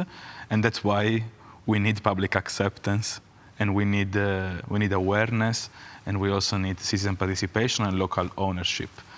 On the other hand, I would also add some other stakeholders to this list, especially I would divide the NGOs category between those that are defending and the biodiversity conservation and nature, and those that are, for example, focusing on the cultural heritage and historical heritage of specific territories. There are several member states in Europe that do have this type of issue in dealing with historical heritage and renewable energy planning. But overall, I think that the answers from our audience do reflect a bit what we have studied previously on public acceptance in general lines, of course. Good, thank you, Gabriele. Teresa, your project has also identified social and public acceptance as a barrier in Central Europe to the energy transition. Any thoughts from your side on the stakeholders? Are these perhaps the representative ones that you've seen in your study? Are they the key one? Have you looked into this? Perhaps you can share some thoughts on this. Well, we haven't looked specifically. We didn't break down the categories of the stakeholders in the manner that is presented here. So, for example, landowners, they were not something we kind of looked at in detail. I can understand, I think, why local citizens are kind of mentioned there, because I think in this case we're mostly talking about these kind of large-scale, either PV wind projects, where maybe the local citizens do not know, it's hard for them to accept them unless they get any benefits from it. And what we've seen also in the study that we did, that some of the projects, even one of the case studies that are moving forward are maybe even those where you have energy community, where the investor then maybe joins with the local authority, also with the landowner, and they discuss under what conditions they're gonna have this source, and also and for all those people living in the area to benefit from it. So I'm always kind of, when I see a question like this, I ask, so why do they oppose? Why do they feel that it is not good for them? And I think maybe most people feel that citizens kind of maybe get left behind when these kind of big companies, big investors come in and just install their PV or wind turbines. However, I wanted to add that I think what we need, and that's been mentioned here as well, we need to communicate why we're doing it and what benefit it's going to bring to the region. And we look at it from the regional or local point of view, and I think the benefits are there. Just need to open the discussion. Very interesting point indeed, what methods and means we have to reach local citizens and local communities about the merits are is indeed a big challenge. Now, going to the points of the audience, we have, well, one statement, which I find very interesting to share, and then one question. Behind legislation barriers is often an incoherent conflict between renewable energy systems and other interests. These cannot be solved by new legislation, but by spatial planning. Hands up if you agree with this in the panel. Would you agree that spatial planning is a solution, not new legislation? Or would you think it's a combination of both? Or neither? I largely tend to agree with it, because for me, the spatial planning is also bringing together a lot of the different stakeholders. So maybe it does not require new legislation, but an update of the legislation or a fine-tuning of it. But the spatial planning can bring together different kind of stakeholders in a constructive manner, and supported maybe by evidence about what is actually going out there. So having a good discussion before changing legislation. Yes. Very good. Thank you very much, Frank. And one last point from the audience, that they are curious to know whether there has been much of a development of energy communities in Central Europe. Very briefly, Gabriele, based on the ESPON project as well as your other experiences, how is the development going now in Central Europe on energy communities? Certainly, with respect to the last years, the development of energy communities in Central and Eastern Europe is proceeding at a nice pace. We have seen several models and several projects being born in Central and Eastern Europe, especially in the Czech Republic and in Poland in the last 2 to 3 years. And thinking about ESPON Tandem very briefly, we did analyze via case study a super interesting project in the Opava region. About an energy community that was established and led by a local action group, and it is actually one of the very few cases in Europe of a real step-by-step energy community established following community-led local development approaches. And so I really recommend to read through the case study of the Enercom Opavsko once ready, because it is very much an interesting approach to the establishment of energy communities in Europe.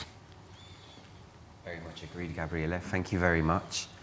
I'm afraid that's all we have time for in this discussion, and I would really like to thank all of their speakers for their participation, and again, for the great work which they're carrying out in the projects or in your territories.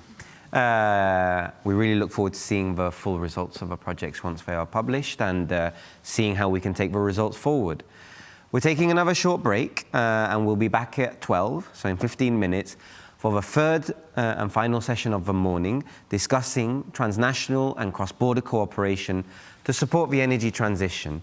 So thank you very much all, and please do stay with us, and we hope to see you participating actively again online in the third session. Ciao, ciao.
Good morning, everyone, and welcome to the third session of the first part of this event.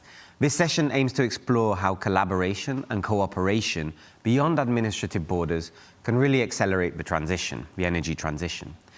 The stakeholders behind the Clean Energy for CE project is the Interreg Central Europe program, who wanted to know, among others, how Central European territories can be supported through transnational cooperation and tailored governance mechanisms.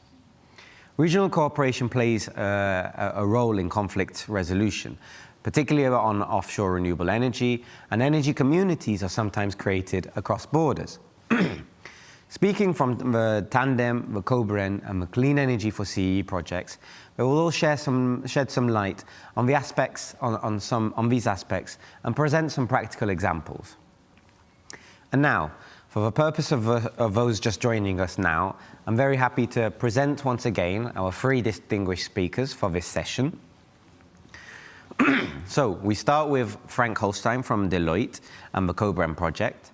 Frank is a manager within Deloitte's consulting services working on EU policy. He is especially involved in projects contributing to EU policy development, including policy evaluations and studies for ESPON, the European Commission, European Investment Bank, and Eurostat. Frank has 10 years of professional experience in policy research with a focus on EU cohesion policy, territorial development, European territorial cooperation, and multi-level governance. Then we also have on my right Teresa McLaugan Vanova from the Clean Energy for CE project. Teresa is a project manager with extensive experience in policy, innovation, consulting, and international cooperation.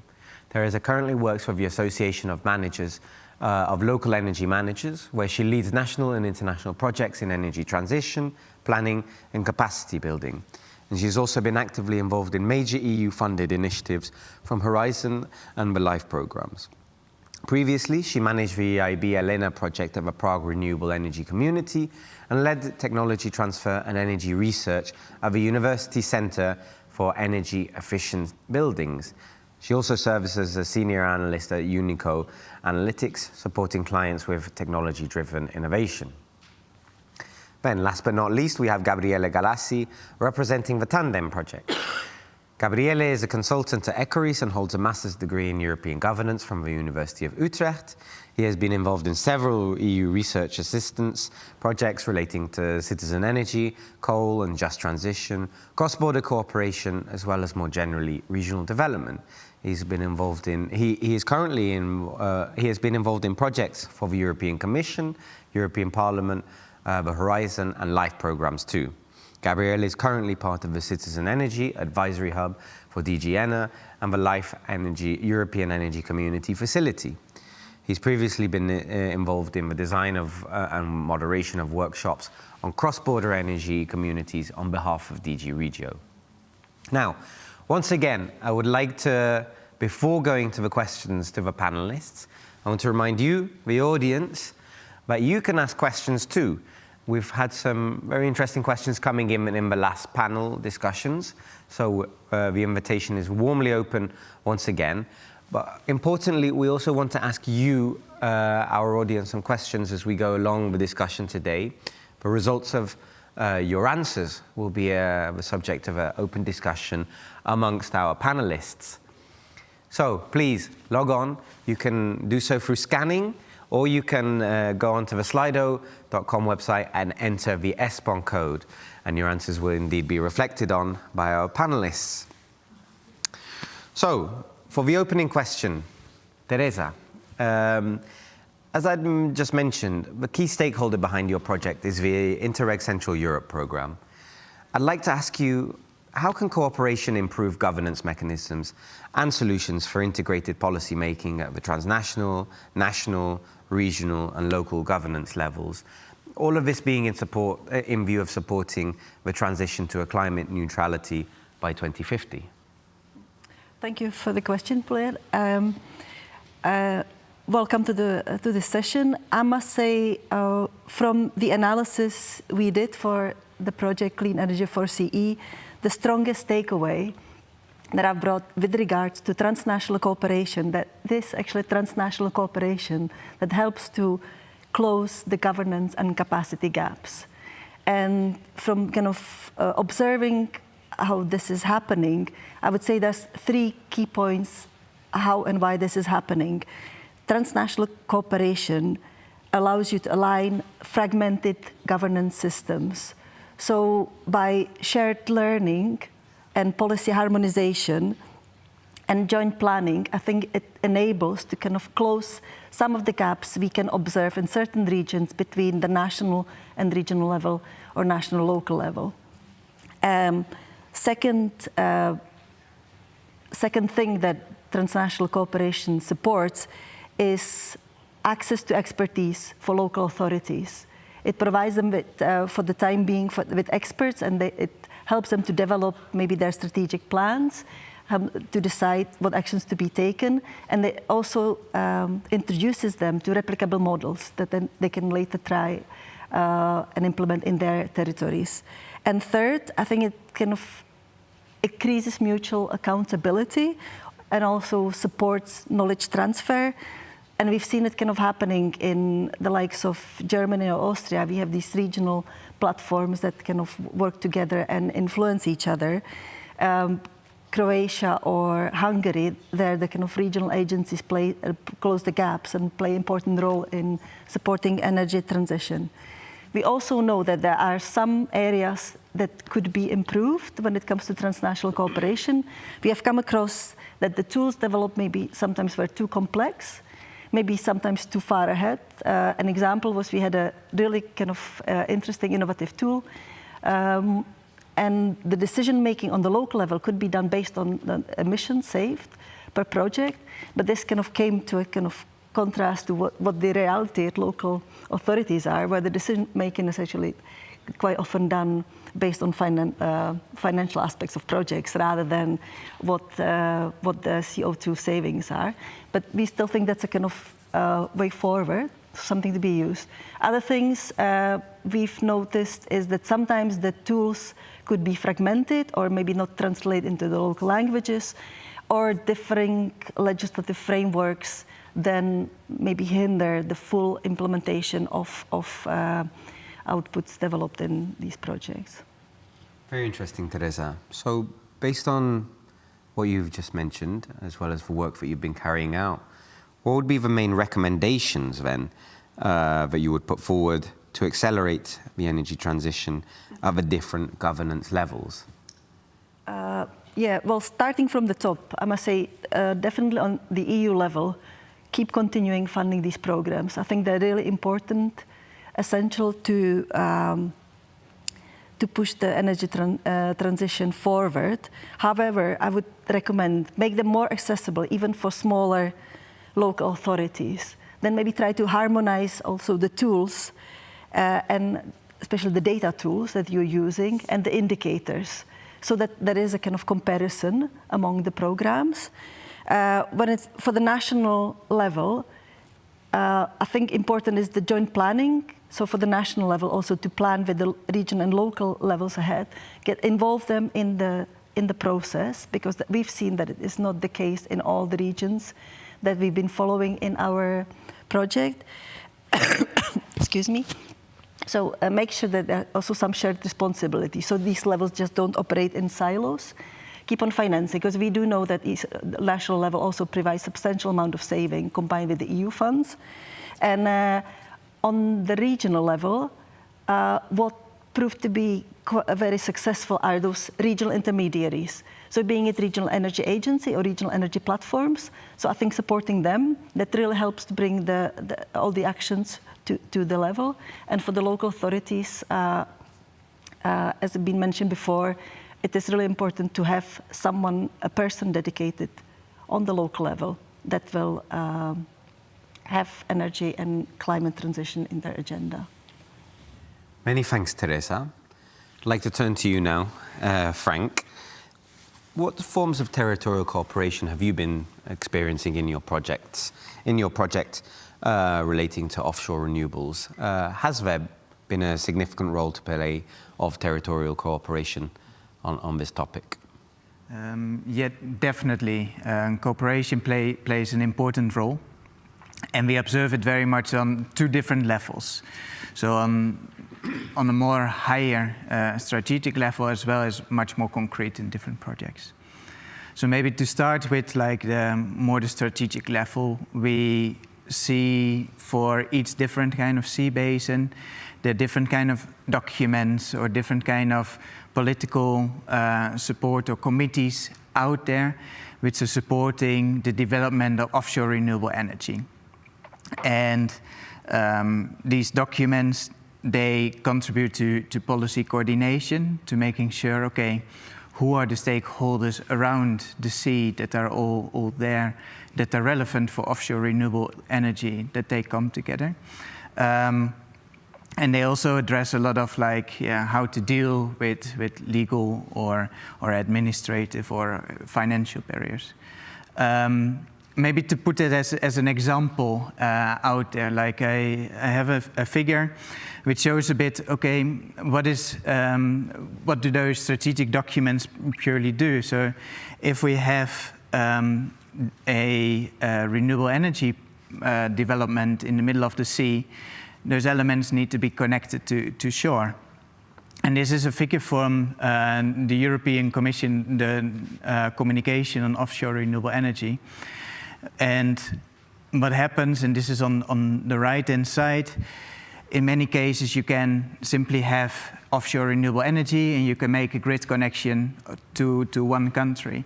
But in order to make best use of energy grids, where is demand and where is potential, these kind of documents, they allow to actually make those connections, making sure maybe to connect offshore renewable energy, wind farms in many cases, to interconnectors, which are all crossing our European seas. So that is, in those political documents, they are enabling that. So they are putting out the objectives there. They are making this visible. These are, if we want to make most efficient use of that, they are doing that. Just to illustrate also, we have a map which shows that, even though we have offshore renewable energy, it's very imbalanced around Europe. And I will not go into the detail, but I think even at European level, what you would see is that it's very imbalanced across Europe. And we can use our seas much more to make those kind of linkages across Europe. So wherever we have wind available at one point, to make these linkages to another part. So really using our seas in a much more strategic part. So we have,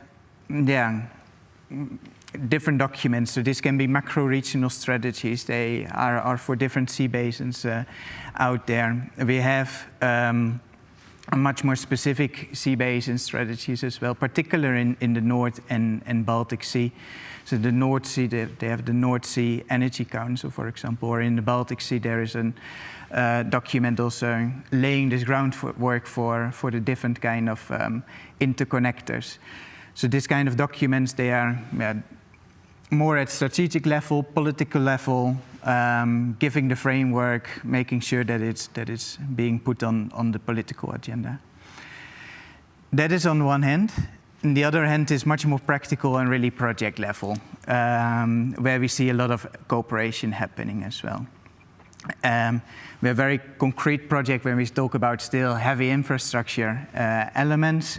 So this is, for example, projects financed by the Connecting Europe facility, which are really financing wind farms, for example.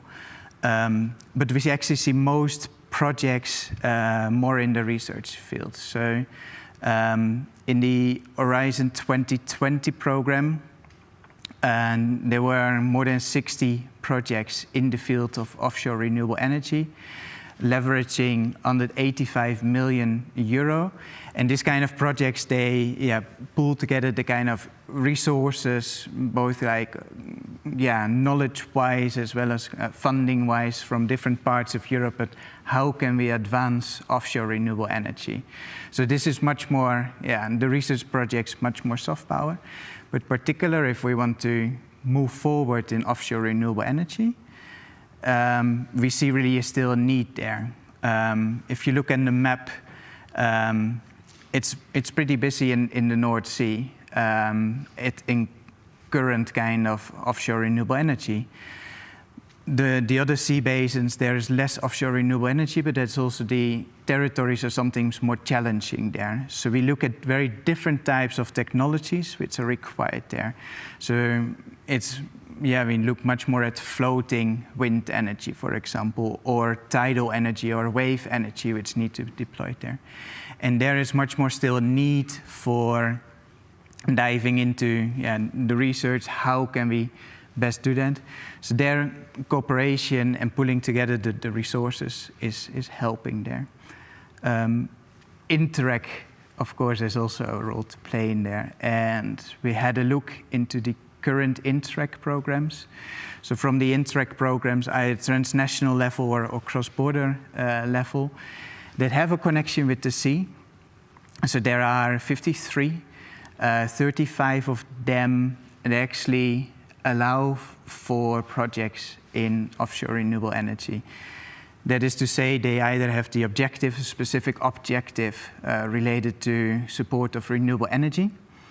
It does not specify whether they do it maritime, so offshore or on land, but since the program has the sea connection, they could do it at sea. Or they have one of the fields of interventions that touch upon offshore, supporting offshore renewable energy.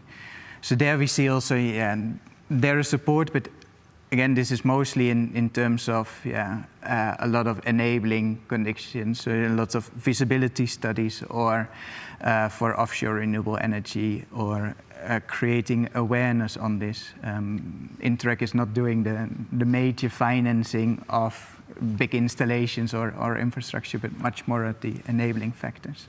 So those are the two levels that we mostly observe.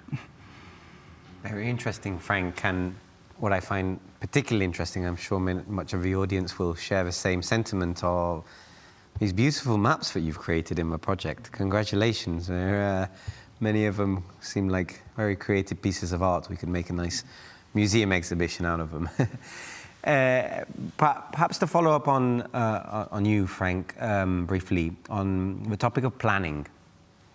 What were the key planning challenges observed in projects that hamper the collaboration in renewable energy, in offshore renewable energy?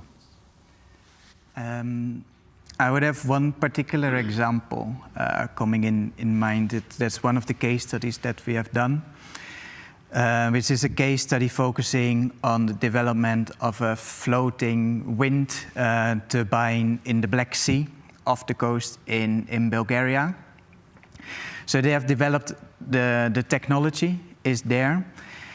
They have the right people to put it out. The technology is actually developed in France. They have actually a floating wind turbine out of the coast of Brittany in France, so they know it's working. It's there. Now this project was trying to transfer this idea, this knowledge from one end to Europe to the other end. And there the project partners come a lot of hurdles and challenges, and there the planning comes in.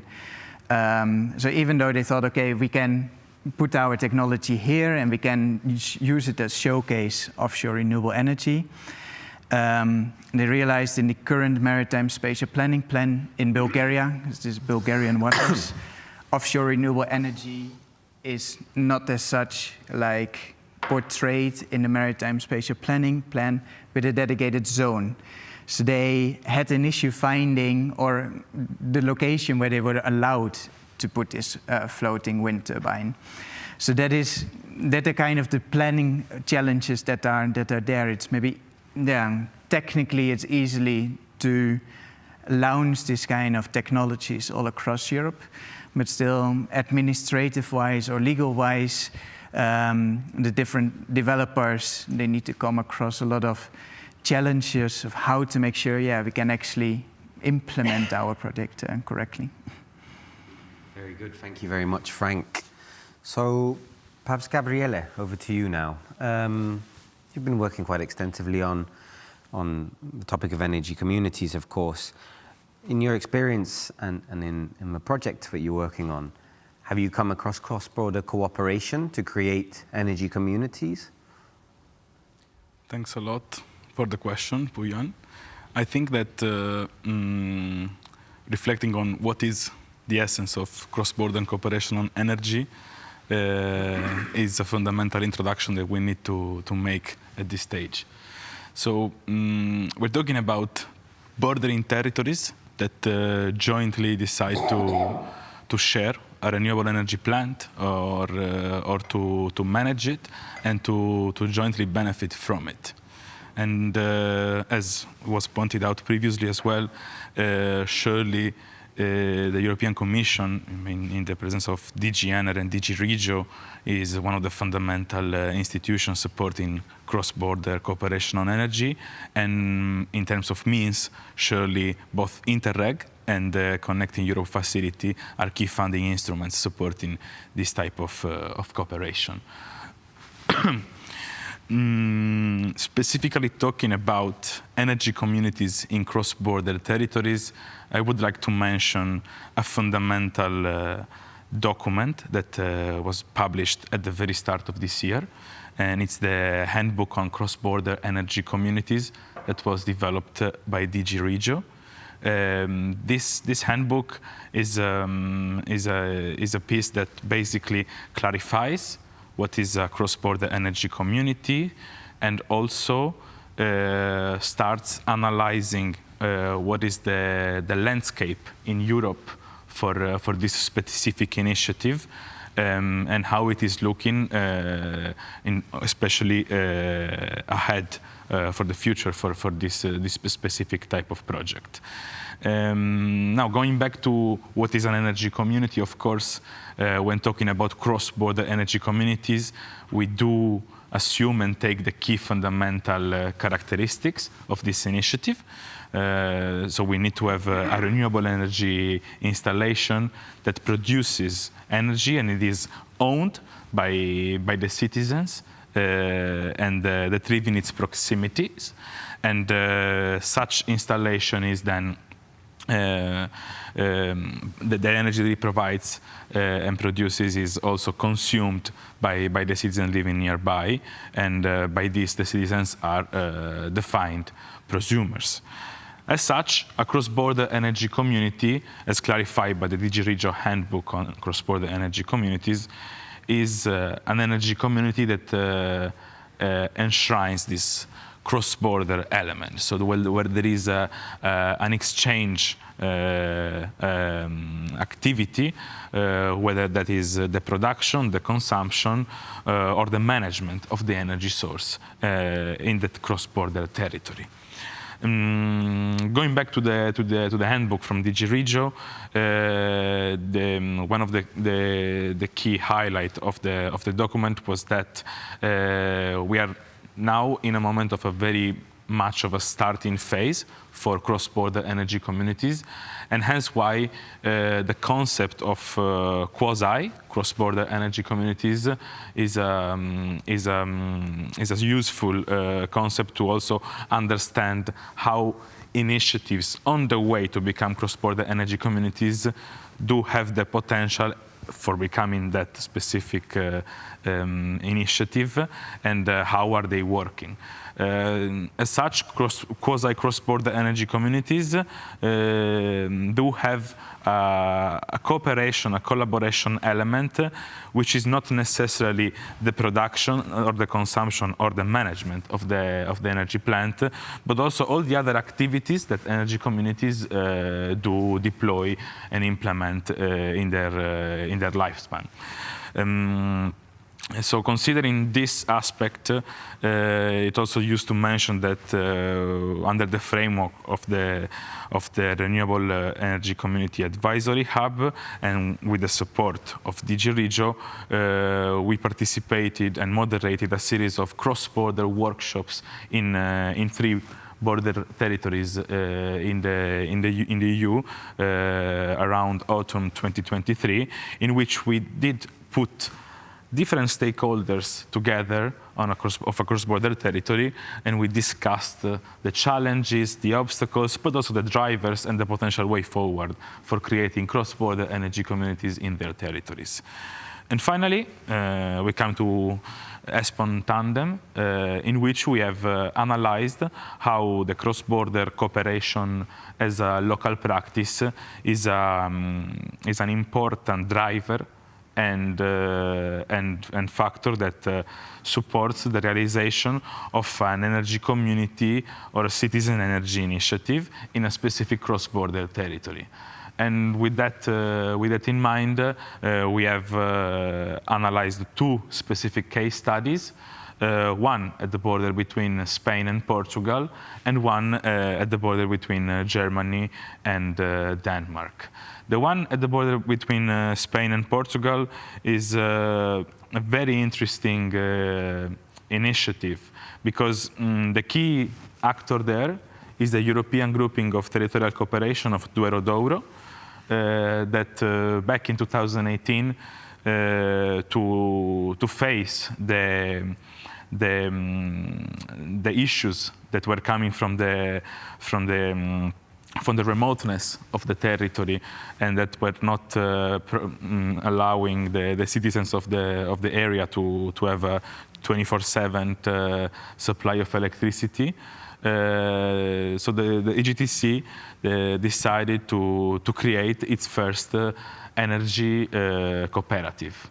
So they established the cooperative, and they basically manage a number of PV installations distributed in the territory, and this energy cooperative is the key distributor for the area.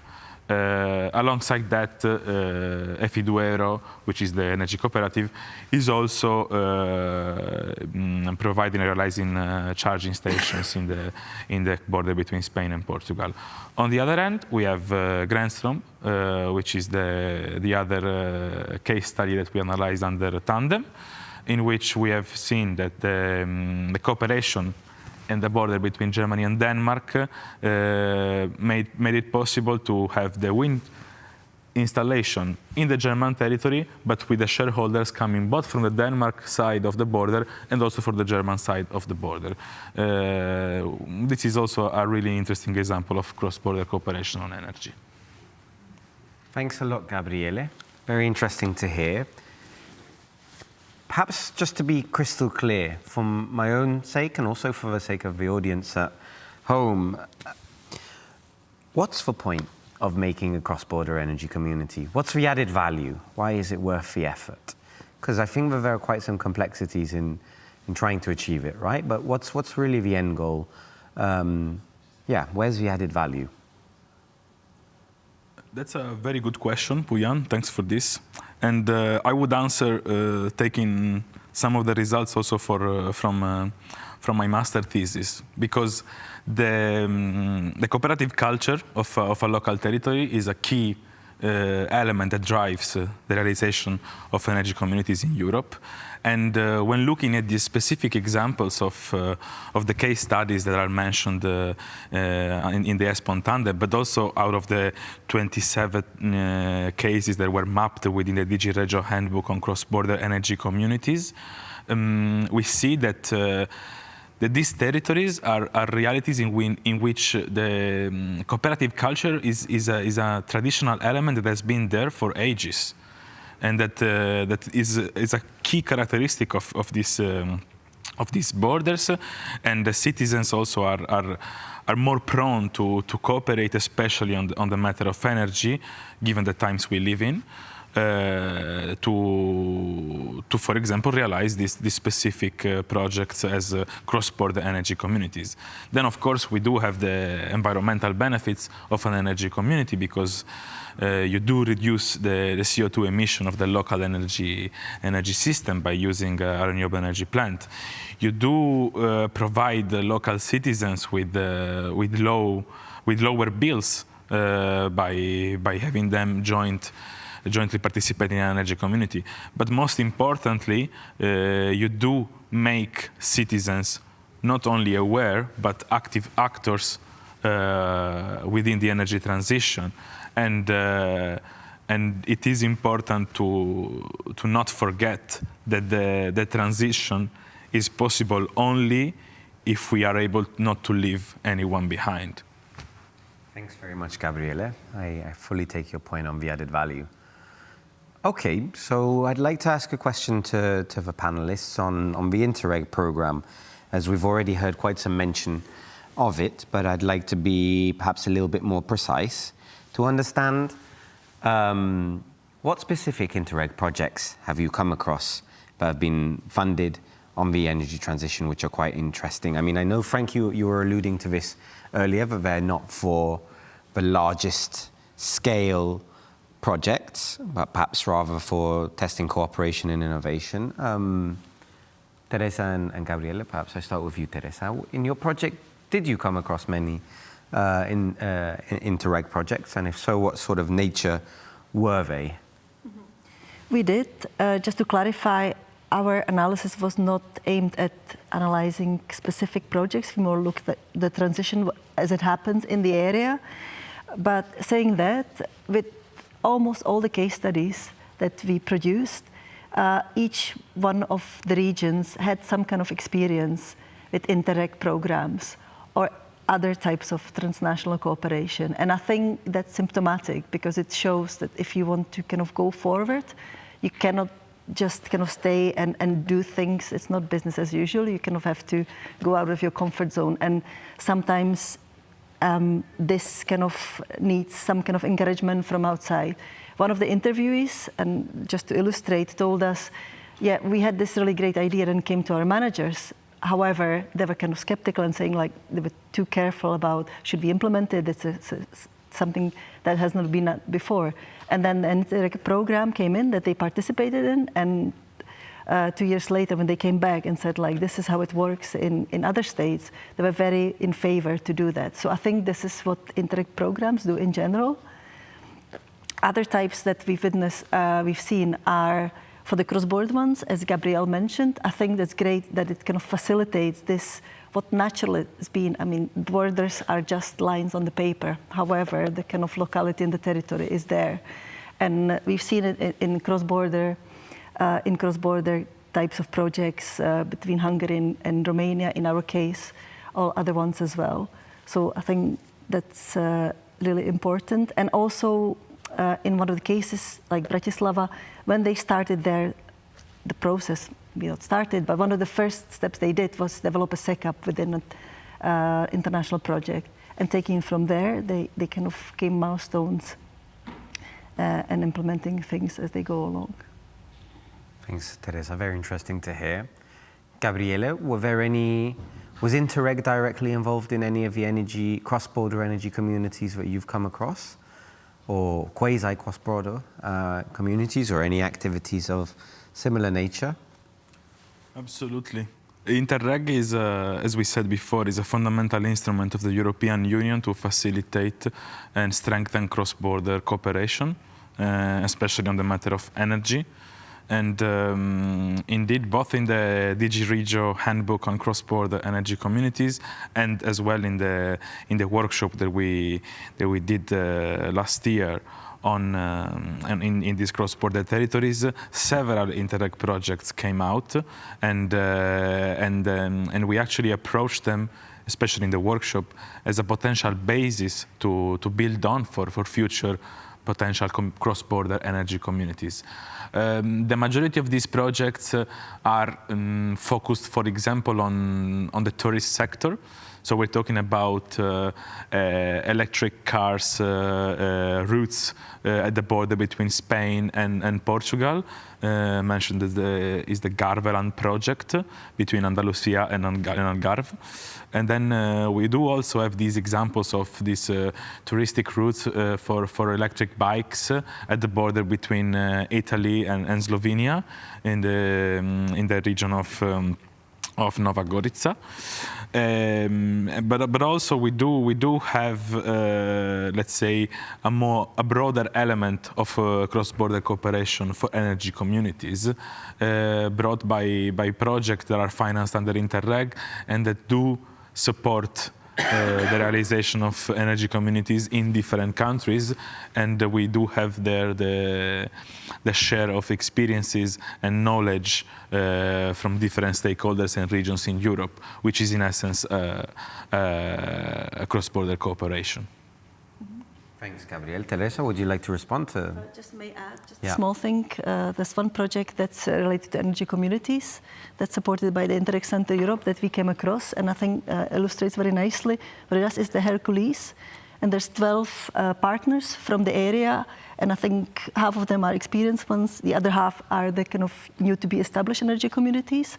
And it's a great example how you can learn from each other and support each other in the learning and coming especially with energy communities. Fantastic to hear. So now I think is the time we'd like to ask our audience some questions again. So please, I kindly invite you to connect once again to Slido, whether through scanning the QR code or going on the Slido website and entering the ESPON code. The first question which we would like to ask, it's a bit of a tricky one, but it's one that we would really take great benefit from your thoughts on. So we do ask for your patience and brain power for this. But what we want to know is what kind of factors and triggers are needed to utilize more the Interreg program for energy transition projects. So we leave this as a bit of an open cloud question. But we have a nice amount of responses already. So who would like to reflect on one of these answers? So we see a more targeted stakeholder engagement. What do we think is implied by this? Does the Interreg program perhaps not engage so much in targeted stakeholder consultation engagements for this, or how do we see this? Or perhaps local strategies and prioritization. What do our speakers think in this regard? Or perhaps we don't necessarily agree with any of these suggestions. For the stakeholder engagement, I can imagine they might also relate to the energy community who is not always that familiar with Interreg. And I think there might be... You mean the practitioner, the energy community, the practitioners within the energy sector? Exactly. So they might not be so familiar with. Yeah, and that's something that we came across, at least in some of our case studies in the work, what we have done, like in particular when we talk to the developers of offshore renewable energy, they look very much upon their perspective from the national perspective, what is in there from that regard.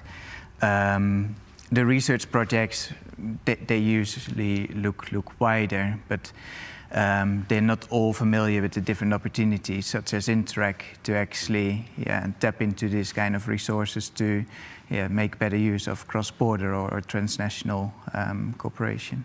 Very good point, Frank. And I think that feeds into the third response, which is better circulation of opportunities. Perhaps one of the key things that the Interreg program can do is disseminate further and more broadly, or perhaps in a more targeted, more broadly, in a targeted manner, the opportunities to those relevant stakeholders who could be eligible as potential beneficiaries of the program. Good. Perhaps we can go to the second question now. And this is on what are the challenges for international cooperation on the energy transition? So we're talking both on cross-border and transnational level, and looking whether, key barriers are regulatory, administrative, financial, technical, legal, communication, and cultural. How do we see the responses here, Gabriela? I see you have your hand up. From my side and perspective, I definitely agree with what the audience is answering to this question. Going back to the case studies that we did for the ESPON Tandem project, we saw that the regulatory complexity of two different countries on specific sectors, such as, for example, the energy one, is a key barrier for the establishment of a cross-border energy community, but not only for the establishment of such specific entity. For the Douro European Grouping of Territorial Cooperation struggled immensely in creating a distributing enterprise both in Portugal and Spain at the same time. The process was way quicker in Spain compared to Portugal, and this inevitably hindered the final realization of the cross-border energy community. Any further thoughts or reflections on the responses here? Are you surprised to see these? What we see is nobody really thinks that cultural differences are hindering international cooperation on energy transition. Does this mean that there is a lot of compatibility then? The respondents think that cultural differences are not a barrier for cooperation on energy transition. Energy speaks no language or is of no color or culture. Yeah, any reflections? No, I think mostly the regulatory and administrative plus the financial is also something that we observe from the maritime perspective in offshore renewable energy as well. Just already what is considered between different countries as a barrier or as a potential synergy for offshore renewable energy differs greatly between the countries, whether in some countries it's really not allowed to do any offshore renewable energy development in nature protected areas, where some others allow for it under certain conditions. So that is already one part, and then the stakeholders are very diverse as well. So if you talk about the enabling infrastructure, for example, who owns those infrastructure for that would make sure that offshore renewable energy can be transported back to land. In some cases, we talk about national operators for electricity, whereas in some cases it's more regionalized or privatized. And those kind of stakeholders need to be able to communicate to each other. They need to agree upon pricing when we talk about cross-border parts. So those kind of elements, they come into play, more the administrative and financial challenges when we talk about doing things cross-border or even a transnational kind of scale for developing offshore renewable energy. Right, interesting. If I may add as well, yeah, please. I think it's fair to say that even the pool of respondents we look at is kind of limited, because we look at people who are kind of engaged in transnational cooperation. And I think one of the barriers that is not there, but I've come across in my own line of work, is actually the language barrier. Ah, yes. And obviously, for those who cannot be involved because of the language barrier, they won't be voting here. But I think coming back to the targeted stakeholder involvement or engagement, that is something I've seen recently, and I think it's a good move to have maybe even intermediary partners in the Interreg program, so you can quite often see that there's a municipality or local authority, and then there is an expert partner, either being it energy agency or energy advisory. And I think that's a kind of way to kind of bring maybe even small authorities or less language equipped people to the transition, because they have this kind of vehicle that brings them in, and they can all benefit from the cooperation. Very good.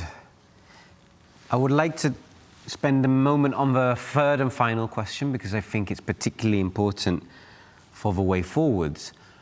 The question is, what is the key added value on international cooperation on energy?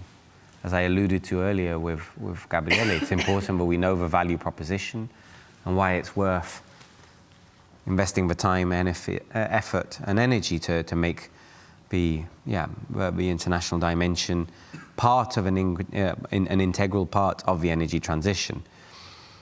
So it seems we have a very balanced view on what are the key added values. Well, I guess that voters were able to share more than one, were able to select more than one choice, and all of the choices we gave apparently are there. Maybe I can ask the participants on the panel, if you were to select one of these that you would use to champion more than anything on the added value of international cooperation on energy transition, which would you choose? Gabriele, I start with you. And a very short explanation of why.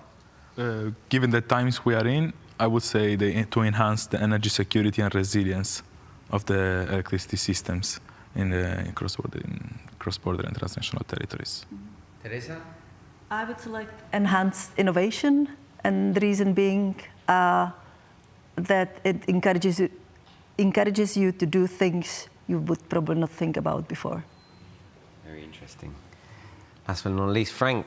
Yes, I would go for data sharing, making sure that we have best knowledge, evidence about where is the potential, what are barriers at play, plus also how to make use best of all of that in terms of what are the stakeholders or what are the different pricing options, so that we can, as efficient as possible, make use of the energy available. Okay, so I think we're reaching the end of our time slot for this discussion. Once again, I would like to express many thanks to the speakers who have participated for their great inputs and proactive thinking. And again, thanks to them for the great work which they're doing in their projects. But that's not all that we have today. Of course, this afternoon we have two more very interesting sessions taking place. And these will be, with a fresh set of projects and speakers compared to those who were there during the morning. So we'll be discussing, of course, issues related to circularity, and we'll also be discussing issues related to spatial planning and the contributions that this plays towards achieving climate neutrality. So please do stay tuned, do enjoy your lunch, take a break, send some emails or whatever needs doing, take the dog on a walk or anything of the sort. But we do hope to count on your participation in the afternoon, because the discussions as a package are what we need to comprehensively understand what is needed to move towards climate neutral territories. So thank you again for being with us, and we'll see you soon.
Good afternoon, and welcome to this panel on the role of a circular economy in climate neutrality. My name is Francisco Rodriguez. I am the director of the Urban Transformation Lab in Tecnalia Research and Innovation, and I will be moderating the afternoon sessions. As the EU steps to its ambition to become the first climate-neutral continent by 2050, the circular economy has emerged as a key pillar of this policy framework. The European Green Deal, the Circular Economy Action Plan, and more recently, the EU Industrial Strategy all position circularity as essential to decarbonizing our economies, reducing dependency on raw materials, and fostering long-term resilience. These policies call for deep transformations, not just in how we produce and consume, but in how territories are structured and governed. As we continue to explore pathways to climate-neutral territories, the concept of a circular economy stands out not only as an environmental imperative, but also as a territorial challenge and opportunity.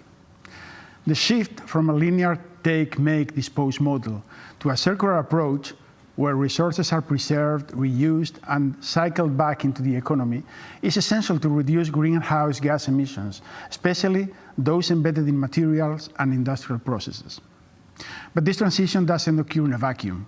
It's deeply embedded in territorial context, in how places are designed, connected, governed, and inhabited. This is precisely the focus of the CIRCTAR project developed by ESPON. CIRCTAR and its recent update bring a territorial lens to circularity. They explore how material flows, waste generation, and resource consumption vary across cities, regions, and rural areas. Using updated regional indicators and data stories, the project reveals how circular economy strategies such as industrial symbiosis, smart logistics, and place-based clustering manifest differently in capital cities, secondary towns, and rural areas. Crucially, it shows that circularity is not only a technical or environmental issue, but one with significant territorial, economic, and social dimensions. The updated work under ESPON's Climate Neutral Territories program takes this further by identifying region-specific pathways and challenges. From circular, rural, urban linkages to strategies for clustering circular activity, it provides grounded evidence on how circularity can be accelerated and aligned with climate neutrality goals. At the same time, the OECD has played a pivotal role in supporting local and regional governments in adopting circular economy frameworks. Their work emphasizes governance models, financing mechanisms, and capacity-building approaches that can empower cities to become innovation hubs for circular solutions. Today, our panel brings together experts who have deeply engaged in these questions, from the analytical frameworks to implementation on the ground. They will help us unpack how circularity can become a practical and place-sensitive lever for climate neutrality. This will be a dynamic conversation aimed at engaging not only our panel, but also all of you. We warmly invite you to participate through the Slido, submit your questions at any time, and vote those you find most relevant. We'll make sure to bring them into the discussion. We are joined today by Dr. Marco Bianchi, a senior researcher at Tecnalia, where he leads work on circular economy and climate-neutral development strategies. With a PhD in applied economics and sensitive expertise in spatial modeling and sustainability assessment, Marco has contributed to major EU research projects under Horizon 2020 and Horizon Europe. His work bridges economics and environmental science and has played a key role in ESPON projects such as CIRCTAR and Tandem, focusing on regional circularity, material flows, and decentralized energy transition.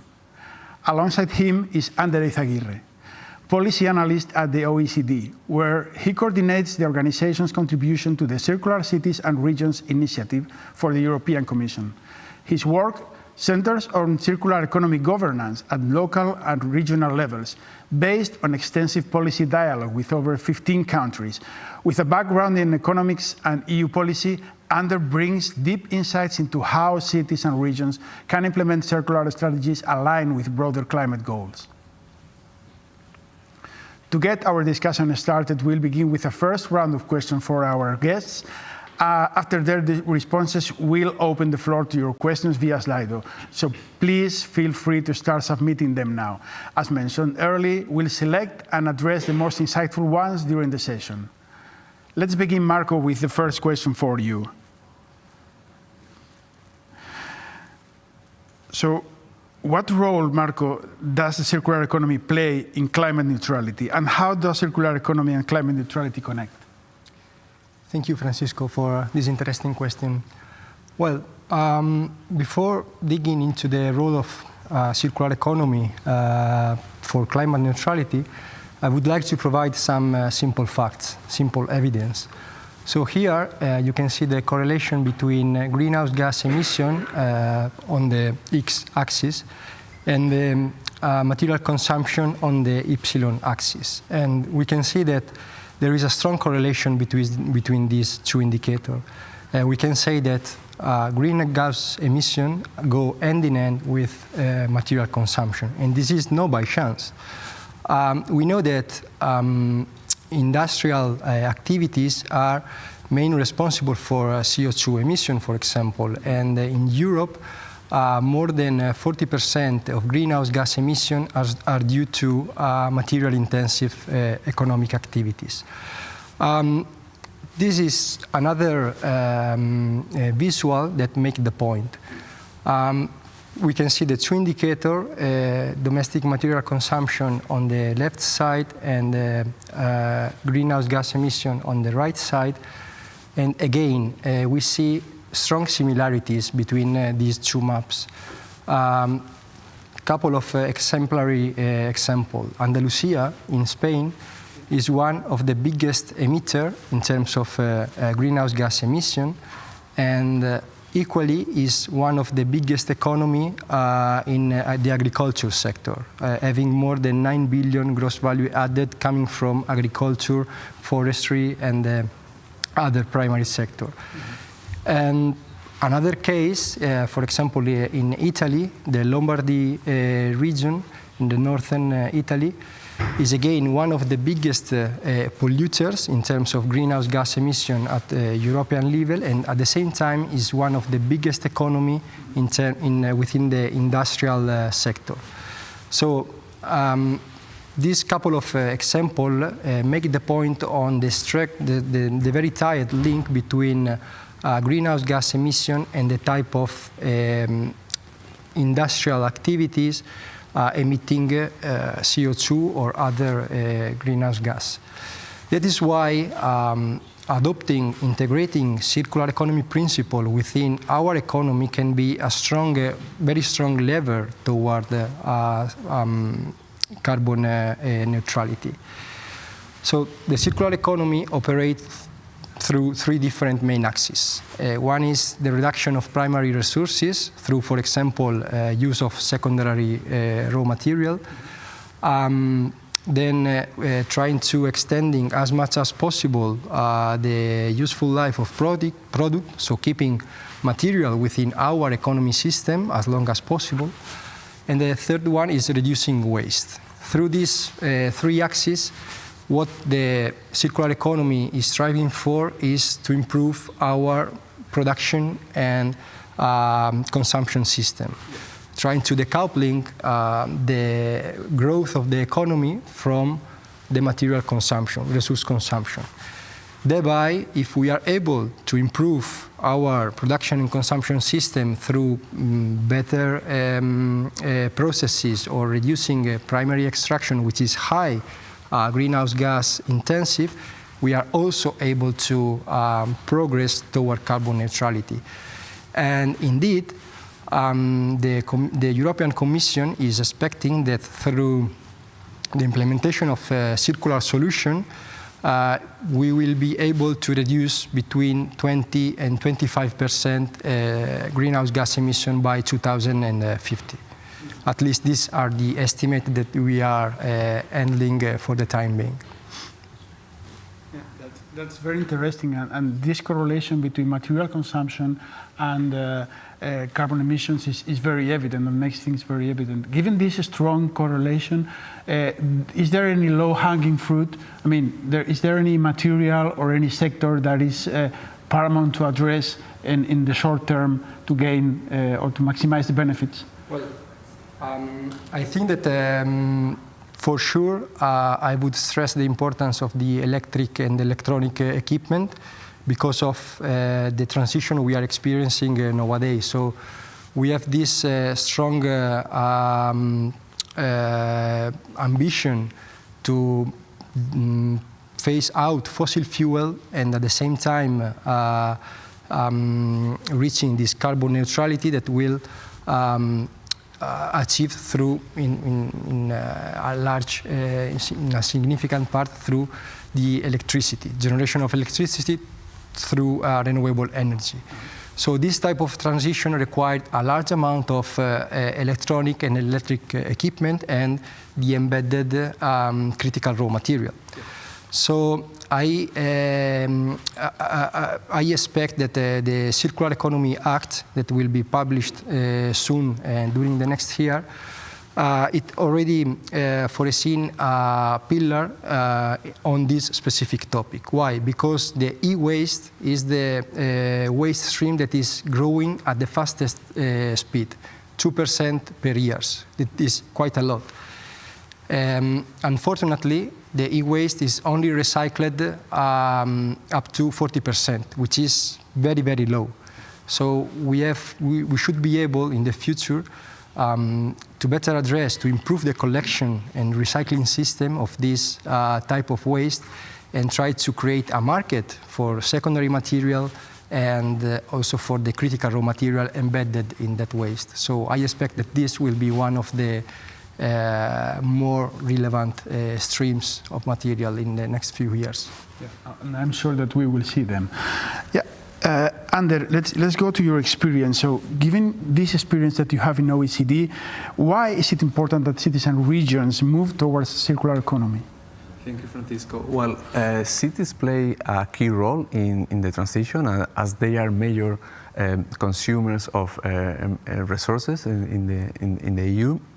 So by 2050, it's expected that urban population will reach 7 billion, representing 70% of population. And when we look at the European Union, this number will represent 84%. So this will represent an issue for cities, which will have an effect on the infrastructure, on the service, the use of resources, and this will make also cities hubs for the production, for consumption, and waste generation. So already today, cities are responsible for 70% of greenhouse gas emissions. They are also responsible for 75% of the energy use, and they account for between 50% and 70% of the total waste generation. So additionally, cities are also the places that are the most exposed to environmental risk, like air pollution or water and resource scarcity. So all these reasons make them also, to be part of the problem.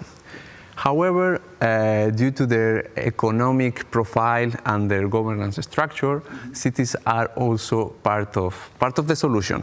They hold key competencies for the transition towards a circular economy. So, for instance, they are responsible overall for the management and the treatment of waste.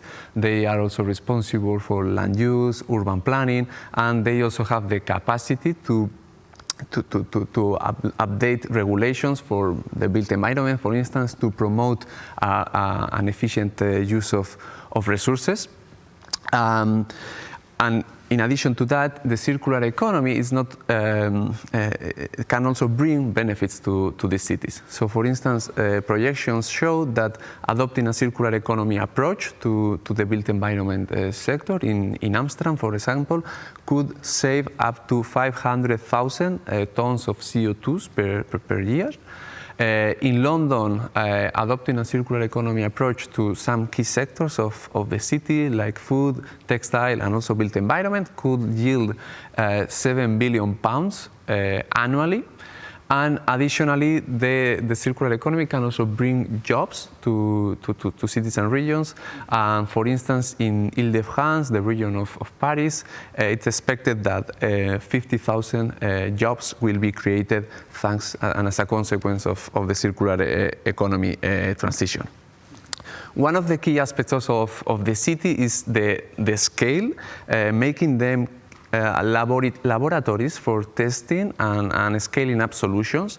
So they have a really particular diversity of factors. They have also the proximity and also the density. So this makes them the ideal place to test solutions and to scale them back. And also they have the responsibility, and they have an important tool, which is the public procurement. Public procurement represents 12% of the GDP of OECD countries. And by making use of this tool, these cities can have an influence on the consumption. They can aim for product as a service models. They can also aim to change the behavior of the population. And I also wanted to highlight the social aspect of the circular economy. This is about the circular economy will create jobs, will also help support low-income and more vulnerable groups. And additionally, it can be a way to give access to more affordable goods. So for instance, through the circular economy, repaired or second-hand goods could be more affordable for people, because usually these products tend to be cheaper than the new ones. And also through other new business models like the renting, the leasing, and so on. It can be also an opportunity to be more inclusive and give greater access to vulnerable groups in how accessing these products and services. And the social aspect is particularly relevant for cities, because we know that in cities, inequalities tend to be higher than in rural areas, and these inequalities also tend to be more visible. However, I wanted to also highlight that they cannot act alone. They need to have the adequate regulatory and the adequate financial framework at the national level, at the EU level, but they also need to boost and to do it together with the business sector, for instance, which can drive innovation, and also with the consumers, which also have a power to change the consuming habits and the consumption patterns. I will take your last point, your very last point, for my next question to you, because it is true that cities seems to be at the core of the transformation regarding circular economy. But again, they need to operate within a framework, and they need to incorporate the views of different stakeholders, from vulnerable citizens that you mentioned to the different economic operators. So this multi-level governance, or this governance fragmentation, is also a challenge in itself.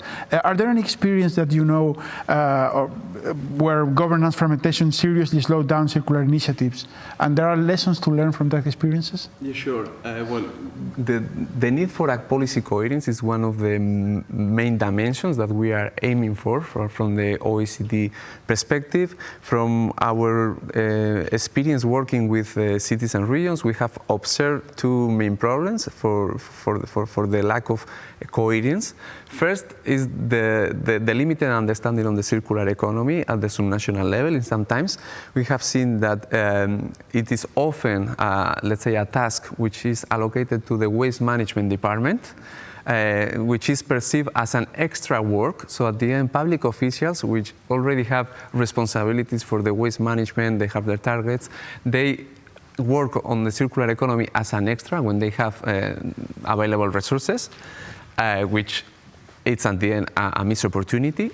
And at the same time, sometimes it's also perceived as an additional priority for the municipality or for the region, right? So we have cities with a strategy on the environment, on the energy, on innovation, and many cities, those which are starting to be advanced, they have launched a strategy on the circular economy. However, we believe and we defend that the circular economy should be something transversal, and it should be a means to an end, right? So the end is not to be a circular city, because this is not clearly the objective, and it's not even clear what's the definition of a circular city. However, it's important that governments, when they design these policies, design the policies in a way that they do a bit of reflection on how the circular economy can contribute to the local objectives. Could be carbon neutrality, could be reducing waste management and generation. Thank you, Ander. All in all, given all the dimension, cities are moving forward towards circular economy, and Circular is a project that accounts for that progress. Marco, according to the findings of the project, how are you regions progressing toward circular economy? Yeah. This is a very interesting question, Francisco. Well, first of all, I would like to make the point that it is very difficult to monitor the progress to circular economy, because there is not one single indicator that can be used to assess the progress. So circular economy is a very fragmented aspect. We have a spectrum of indicators informing on different aspects, from job creation, material consumption and flows, circularity, recycling, waste generation, and regions are progressing towards one or other aspect at different speed and in different way, depending on regional endowment or regional ambition. What worked for one region, or what can be the goal for one region, might not be the same for another region. But this doesn't mean that both are advancing in circular economy. I would like now to provide the example, taking one indicator, which is resource productivity, since before we talked about material consumption.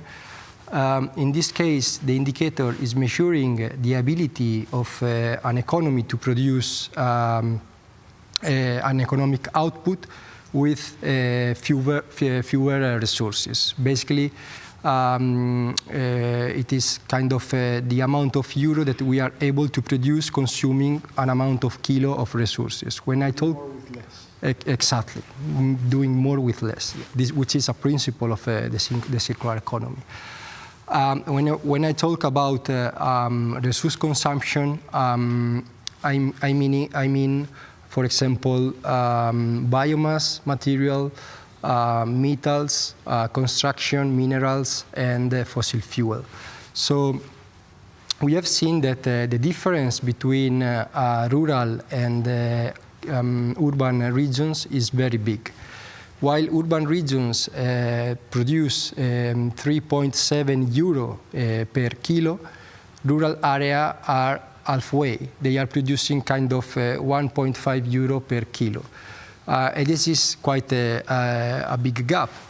And the problem is that given the patterns, historical patterns, this gap is going to be even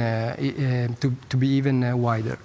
Why? Because resource productivity historically has been improved through economic growth rather than reduction in material, in resources. In other words, we haven't been able to really decouple economic growth from material consumption.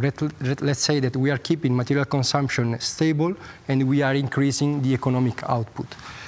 So if urban regions are the engine of economic growth, for what Ander was saying before, because they are the center of opportunity, job creation, amenities, and people are moving all to city.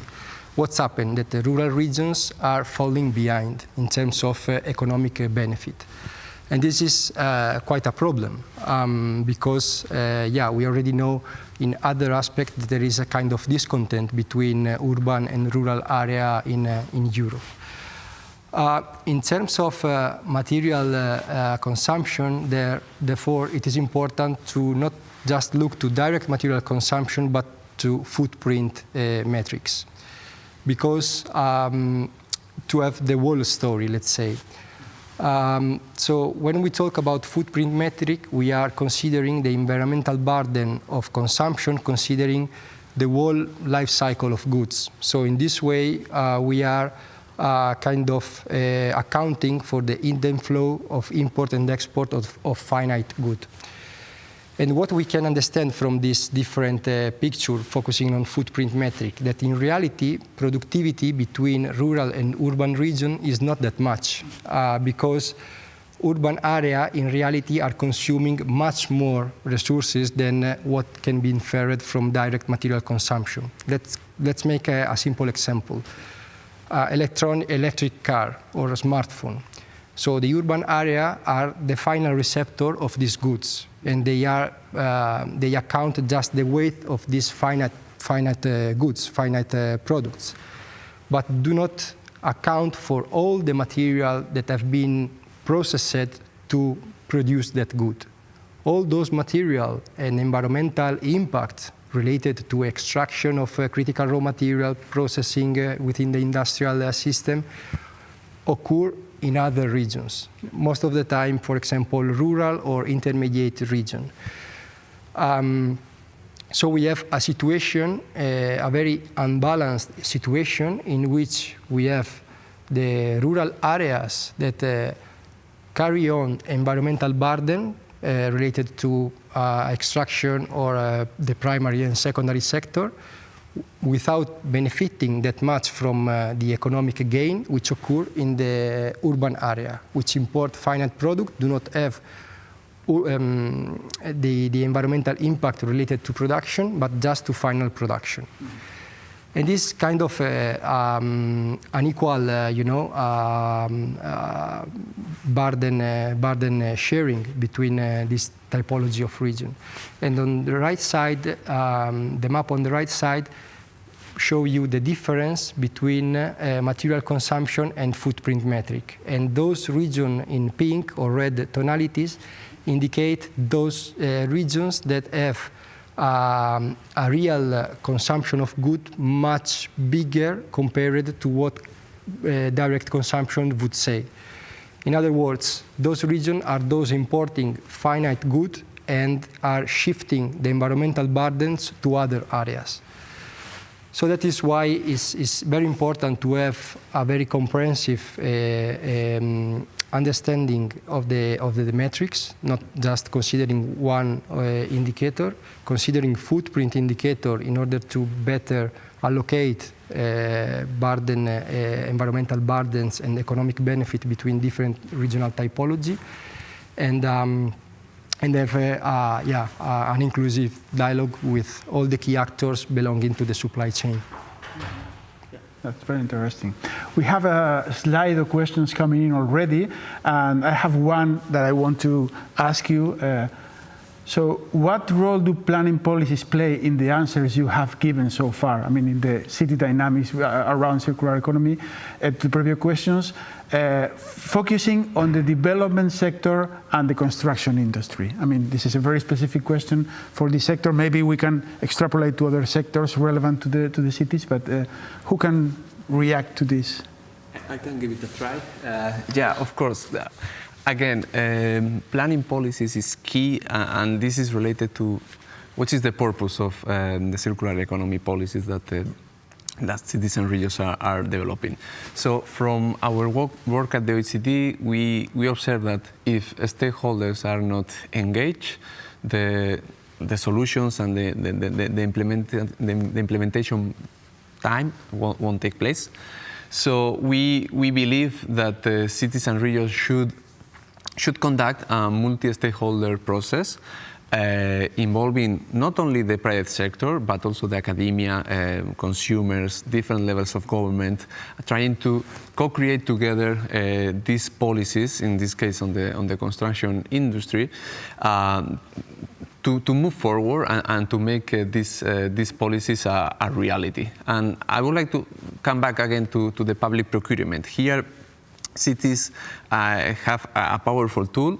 They have the opportunity to include certain criteria, can be for the construction sector, so they can include criteria for the reuse of materials, resource efficiency, energy efficiency. However, if governments, national and subnational governments, they include this, they define these tenders on their own, without considering the technical feasibility and the economic viability of these solutions, then there is no way that these policies and these initiatives can be implemented. Yeah, it's very clear. I will go again with you, Ander. We have mentioned the cities, regions, the local stakeholders, but let's look now at the bigger picture, Europe. What is Europe doing in regards to this? What are the key initiatives supporting implementation from the European point of view of circular economy at the city level? So, well, from the OECD program on the circular economy in cities and regions, we have been supporting national and subnational governments for the last 7 years. We do this through what we call policy dialogues, which are multi-stakeholder platforms involving all the key stakeholders in the region we are working for. We also have conducted some thematic and benchmarking case studies to analyze which is the state of the art of the transition. We have also focused on the monitoring of the circular economy, as Marco mentioned, one of the key issues that the governance faces right now. And we also believe on the knowledge sharing. So in the last 2 years, from the OECD, we have been collaborating with the European Commission Circular Cities and Regions Initiative. And this is really important to highlight because the European Commission in the 2020 Circular Economy Action Plan included a dedicated chapter to cities and regions, saying that there is no transition if subnational governments and the subnational level are not on board on this transition. So just very briefly, what we have done, we have provided support to 10 cities and regions in the European Union, trying to keep a balance between the geographic reality, level of advancement, cities and regions. And we have also conducted a study from receiving the results from more than 60 cities and regions in the European Union to understand which is the state of the art of this transition in cities and regions in the European Union. And these are a bit the results that I will share with you. So when we ask about the drivers for these subnational governments to move towards a circular economy, we saw that climate change is the main driver, followed by the economic growth and economic activity. Then we have also observed, compared to the results from a study we conducted in 2020, that there has been some progress. So in 2020, when we asked out the levels of advancement, the majority of cities said that they were emerging, starting to give the first steps in this transition. Now the reality is that those are more advanced, or at least in progress, meaning that they are starting or they already have a circular economy strategy in place, which is the case for 75% of the respondents to our survey.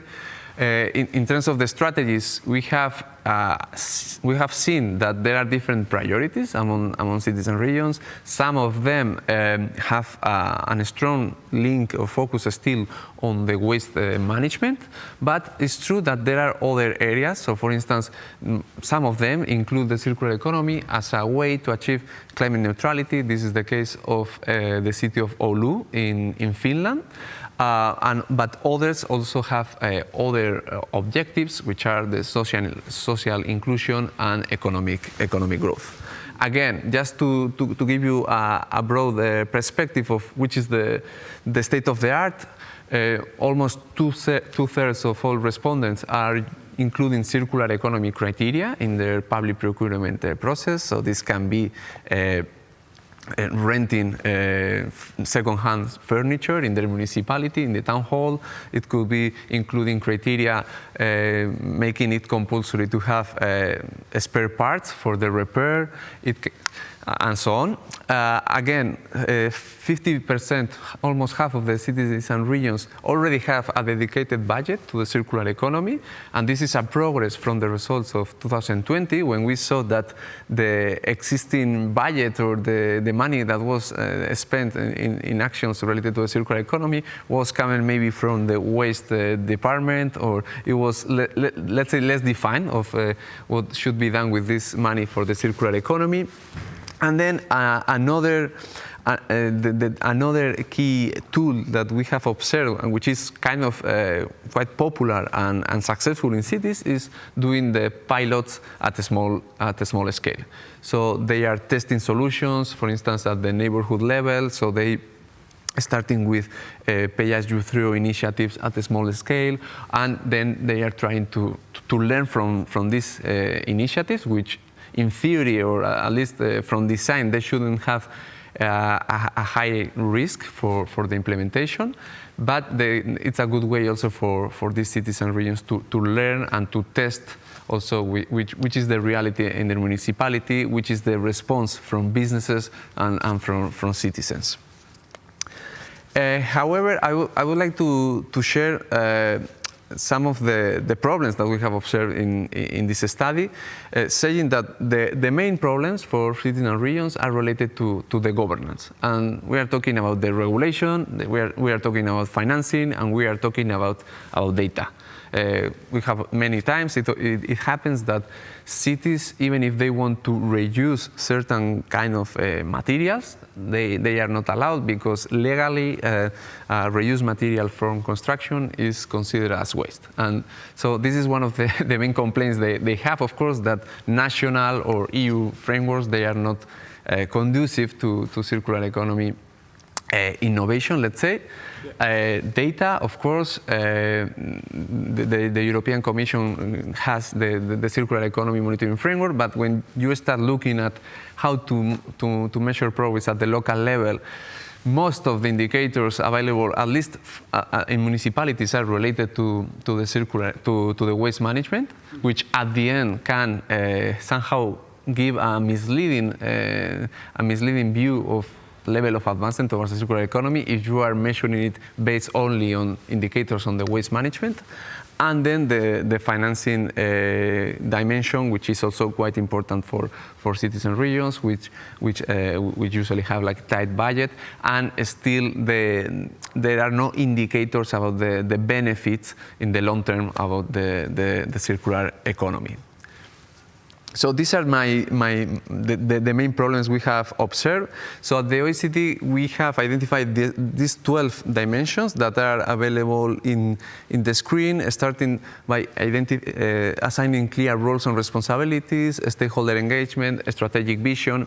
So we observe that there is, beyond the technical solutions, which are already there, it's not the biggest problem, cities and regions should start with the governments, and they could start working on these 12 governance dimensions that we have included in the slide. Okay, you mentioned one very interesting example of a case of a particularly hard to abate sector that is outside the scope of a city, because national, international regulation, European regulation prevail over the city's intentions and capabilities. What can cities do to influence at these other levels so things can change and they can move forward in circularity? Well, the key to move forward in these cases is the multi-level governance. So there is a need for coordination between the different levels of governance. As I mentioned at the beginning, cities cannot do this alone. So here, this can be done in many ways. So cities can actively participate in public consultations from the national governments. They can, and they should also involve national governments in the design of their circular economy strategies. And this should be done in a coordinated way. It shouldn't be possible that there are to have a local strategy with objectives that do not necessarily contribute to the national strategy of the national government. So here there should be kind of an alignment, and there are tools. So for instance, should be joint projects between local and national governments, steering committee groups, and also a greater cooperation with other cities and other regions, which, by the way, might face similar problems, to work together and share and give a shared view and a shared response to the national government. Thank you for your valuable insight, Ander. I would like to launch now a question to both of you, just to spark some debate, and it's about equality. We speak about just transition. How can we ensure a just transition where no region is left behind? And how, or what role can regional cooperation play in this? Yeah, I will start first. Yeah, I think this is the key question for addressing a circular economy in an effective way. And I think that, as Ander was also talking before, explaining before, the key answer is dialogue. Dialogue between key actors involved in the supply chain of different production process and actors from the different governance level. Because what I also see is that most of the time progressing towards circular economy is not about lack of technology or I don't know, breakthrough technology, but it is about engagement and cooperation between all the key actors contributing to a circular solution. And in order to not having nobody left behind, is important to have this dialogue, and then considering, as I said before, a spectrum of indicator, in this case footprint metrics, and also the analysis of how burden are distributed between the key actors across different regional typology, in order to foresee offset scheme, for example, or any other programs that are able to compensate for those that might be worse off from this transition. In this case, I would say the rural areas. And this is also something in which the European Commission is working on, because more and more we see in the technical specification of a European call or a project, the requirement of calculating, for example, externality, monetizing externality, or addressing the impact by, for example, household income percentile. So having a better understanding of how impact might, results might impact different type of actors across regions, but also within, as Ander was saying before, a single city, but through different household with different income percentiles. So better understanding of how the circular economy will impact recipients, and then dialogue between the key actors. And what's your take on just transition and regional cooperation? Where are regions now? Well, of course, the circular economy goes beyond resource efficiency, waste management. It's a driver for innovation, but also job creation. And this is something that all of us should repeat it quite oftenly. However, the transition is not inclusive per se. It's not automatically inclusive. So if we don't take into account the territorial disparities, the outcomes might not be the same in all the places. So it's important to, first of all, do an analysis of who will be the winners, who will be the losers, and who are at the risk of being left behind.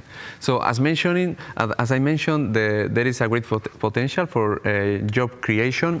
The European Union estimates an increase of 2.5 million jobs related to the circular economy by 2030. Globally, between 9 and 25 million jobs can be created in resource efficiency linked to the circular economy. However, when we observe the latest data, job related to circular economy is still marginal. So according to the data from the European Commission, still only 2.5% of total employment in the EU comes from circular economy sectors, which is quite similar to the result in 2009, which was 1.9.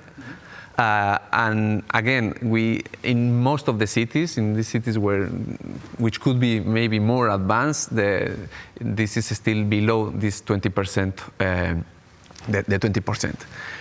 We should consider and we should acknowledge that there will be winners and losers in this transition. That's the reality, and that the impacts will differ. So if you can see in the slide. And at the OECD Employment Outlook has made an analysis, and according to the data, it seems that those workers that are working in high emission sectors, in case they lose their job, they would suffer a drop in their earnings of 36% over 6 years. However, for workers that don't belong to these high emission sectors, which are working in other industries, the impact is only 29%. I would like also to highlight the fact to ensure, and one of the key issues to ensure this just transition is also the issue of the skills. So here again, those lowest skilled workers are those who are the most exposed to this transition. And again, the high emission sectors are also those who might have the greatest losses in terms of employment. So the skills are important. However, the reality is that the majority of the reskilling, upskilling programs are targeting the higher education and bridging this gap on a skill gap, because it's true that there is the potential to hire those who have lost their jobs in this new employment that will be created by the circular economy. Addressing these skill gaps in the European Union could cost up to 1.7% of the EU GDP. So this is one of the problems. However, another way to tackle and to ensure just transition could be establishing mechanisms, funds that can mitigate this problem. However, to date, the majority of the actions and the schemes available are more focused on phasing out fossil fuels, and they are not particularly or specifically adapted to the shifts in labor due to related to the circular economy. So just to conclude, it will be important that there is an assessment of who loses, which are the sectors that will be most affected, and also which are the areas, the urban and rural areas that will be the most affected.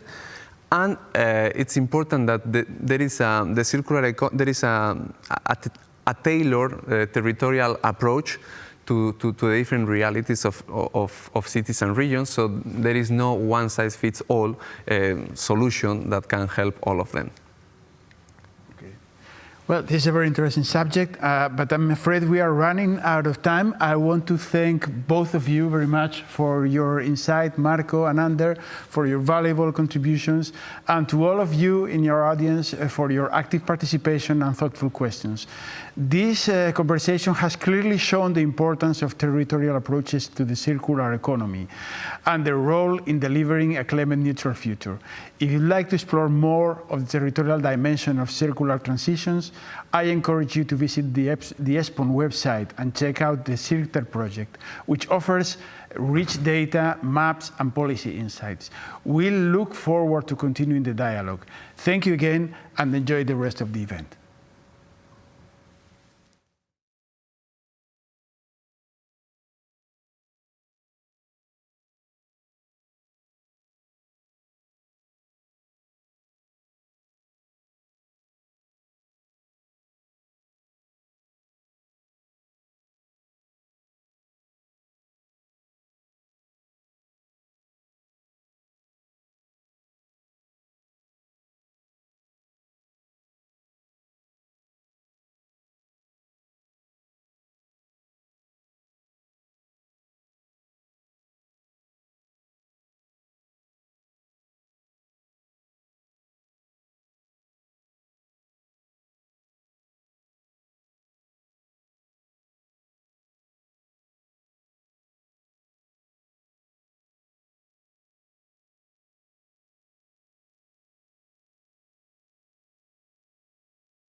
Good afternoon, and welcome to our following panel session on spatial planning for climate-neutral territories in Europe.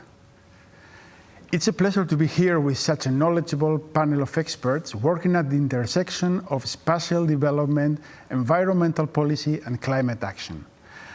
As Europe moves towards ambitious climate goals, net zero emissions, a just transition, and resilient territories, spatial planning is gaining renewed importance. Planning is no longer just about zoning or infrastructure.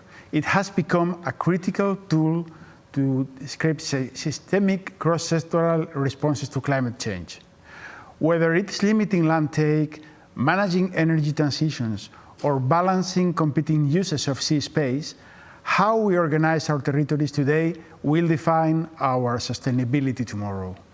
This panel brings together insights from 3 recent ESPON-supported research projects, each focusing on a different but interconnected challenge in the spatial planning landscape. First, we will explore the concept of no net land take, which aims to halt the expansion of artificial land surfaces by 2050. This project benchmarks planning strategies and governance mechanisms across European countries, examining how they define, monitor, and address land take while navigating trade-offs between development and environmental preservation as key priorities in the European policy landscape. Next, we'll shift to green industrialization, a crucial pillar in the EU's green transition. This work investigates how territories can support industrial decarbonization through spatial planning, rethinking land use, energy systems, and circular economy logistics. Beyond infrastructure, it asks us to be bold and imaginative. What kind of spatial visions do we need to enable a truly sustainable industrial future? And finally, we'll turn to territorial cooperation for blue renewable energy, a project addressing the expansion of offshore renewable energy and the vital role of maritime spatial planning. With increasing pressure on our seas, this research looks at sea use conflicts, planning innovation, and the need for cross-border cooperation to streamline deployment while protecting marine ecosystems. Together, these 3 projects offer a multi-scalar, multi-sectoral view on how spatial planning can help deliver on Europe's climate neutrality goals, on land, at sea, and in the industry. This will be a dynamic conversation designed to engage not only those in the room, but also you. So we are once again kindly inviting you to use Slido, propose questions already, and upload the ones you find the most relevant. We'll make sure to use them. We are joined today by a panel of experts who contributed to these projects and will share key findings, practical insights, and reflections on what this means for policy and planning practice. First, we have Professor Tim Devos. Tim Devos is an engineer, architect with a master's in human settlements and a PhD in social geography, focusing on participation and co-production in urban planning. He is the co-founder of Endeavour, a cooperative for urban transition, and a professor of spatial planning at Ghent University. His research explores socio-spatial issues, citizen engagement, and the evolving role of planners and urban designers in a complex urban environment. Next to him, Dr. Nora Sánchez-Gassen is a senior research fellow at Norregio, specializing in research related to the 2030 Agenda and the green transition.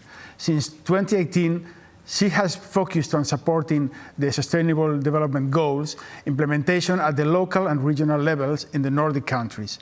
Nora leads large-scale projects on the green transition's regional impacts and has developed a Nordic toolbox for a just green transition to ensure inclusive and sustainable progress towards climate neutrality.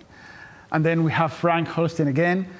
Frank, manager in Deloitte's consulting services, focuses on EU policy, including evaluations and studies for ESPON, the European Commission, and Eurostat.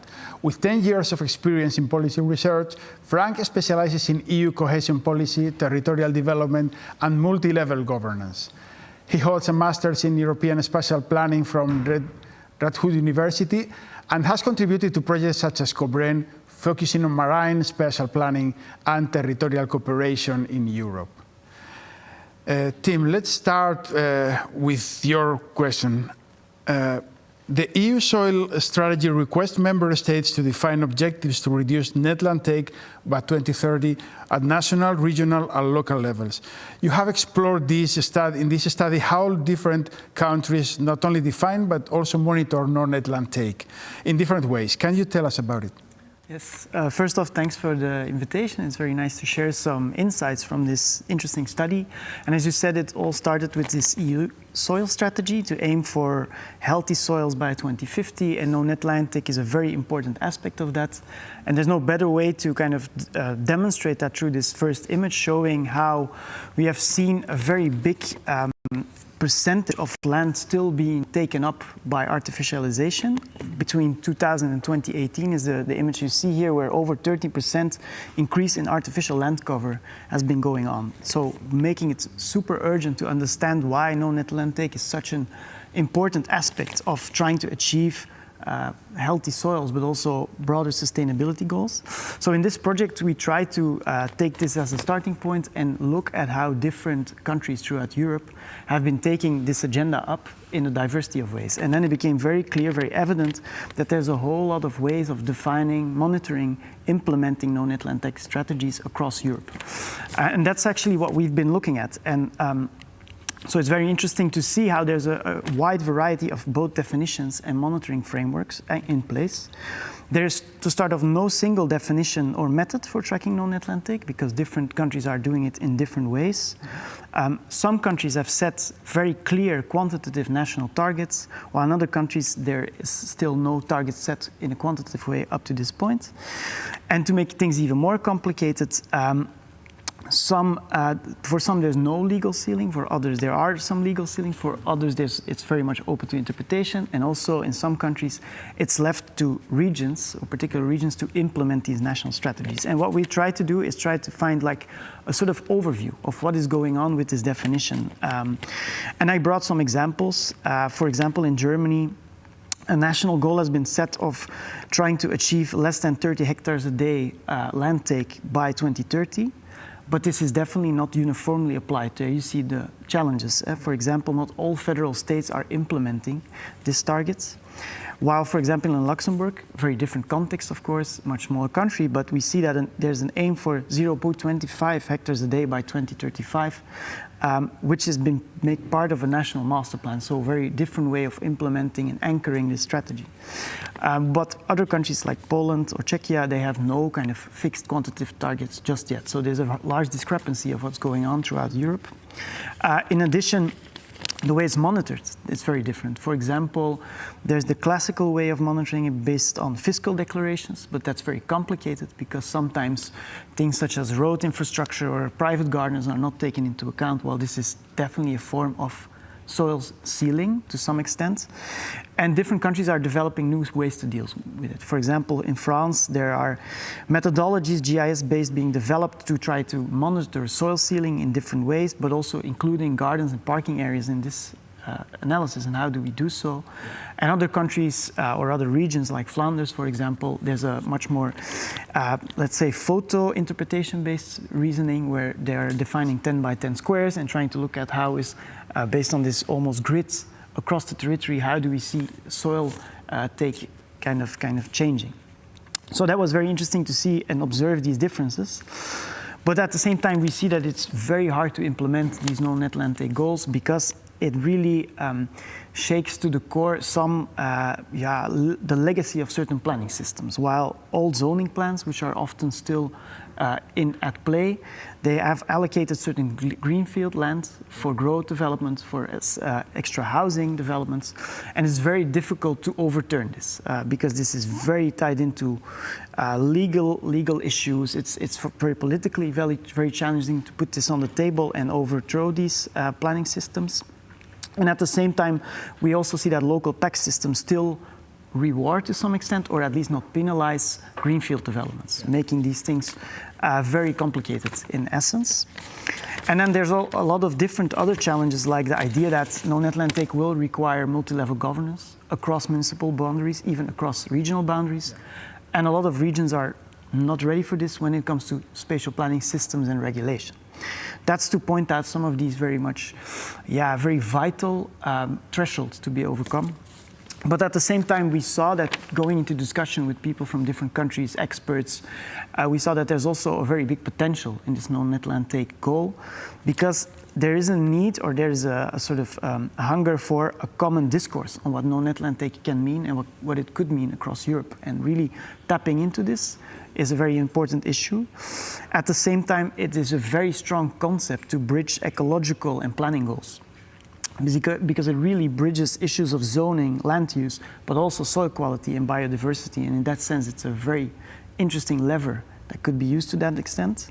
At the same time, a quantitative goal is important, and we see this influences the local discourse very much. But at the same time, we feel, or we have discovered, that it should not be seen as an isolated objective, because then it can be easily put under scrutiny in comparison to other targets, such as the necessity for more housing and so on and so forth. So you need to really try to tackle these challenges.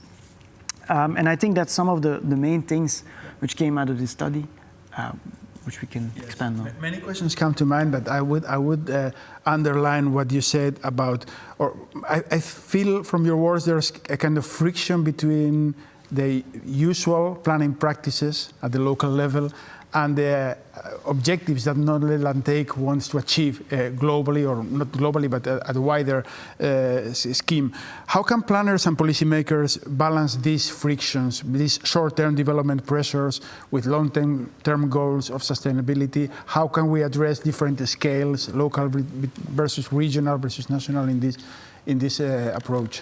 Well, I think indeed, it's something that really challenges to the core deep-rooted planning systems, but I think it's also an opportunity to really challenge these and to really take on board these ideas of rezoning, to kind of confront legal obstacles that we are seeing, confront issues of ownership, land ownership, which we are not really able to confront at this moment. But at the same time, we should prioritize issues such as urban regeneration, brownfield redevelopment, multifunctional land use, instead of actively promoting, or at least facilitating, ongoing greenfield development. Yeah. And this is very much intertwined with, let's say, tax systems, with a growth-oriented development agenda in some places. And basically, some of the legal systems and the planning frameworks in place are still part of this really, in a sense, outdated system. But I think there's a lot of good examples going on in both rural and urban areas of fiscal tools that are being put into place or experimented with, zoning updates that are happening. So all these examples are occurring throughout Europe. And also, if you look at the way some countries have been translating these objectives into very concrete quantitative goals, this has an effect. There's a delay to it, but it's ongoing. Definitely, there's still a lot of work to do. Yeah. Nora, let's move to green industrialization. What are its benefits? What are the benefits of green industrialization for European regions, and what are the challenges of green industrialization at regional level? Yes, thank you, Francisco. My name is Nora Sanchez-Gassen, and I work as a senior research fellow at Nordregio, and I'm contributing here to our session with the title Spatial Planning Towards Climate Neutrality, the Levers and Obstacles, and of course one area that is quite important in Europe to achieve climate goals, that's green industrialization.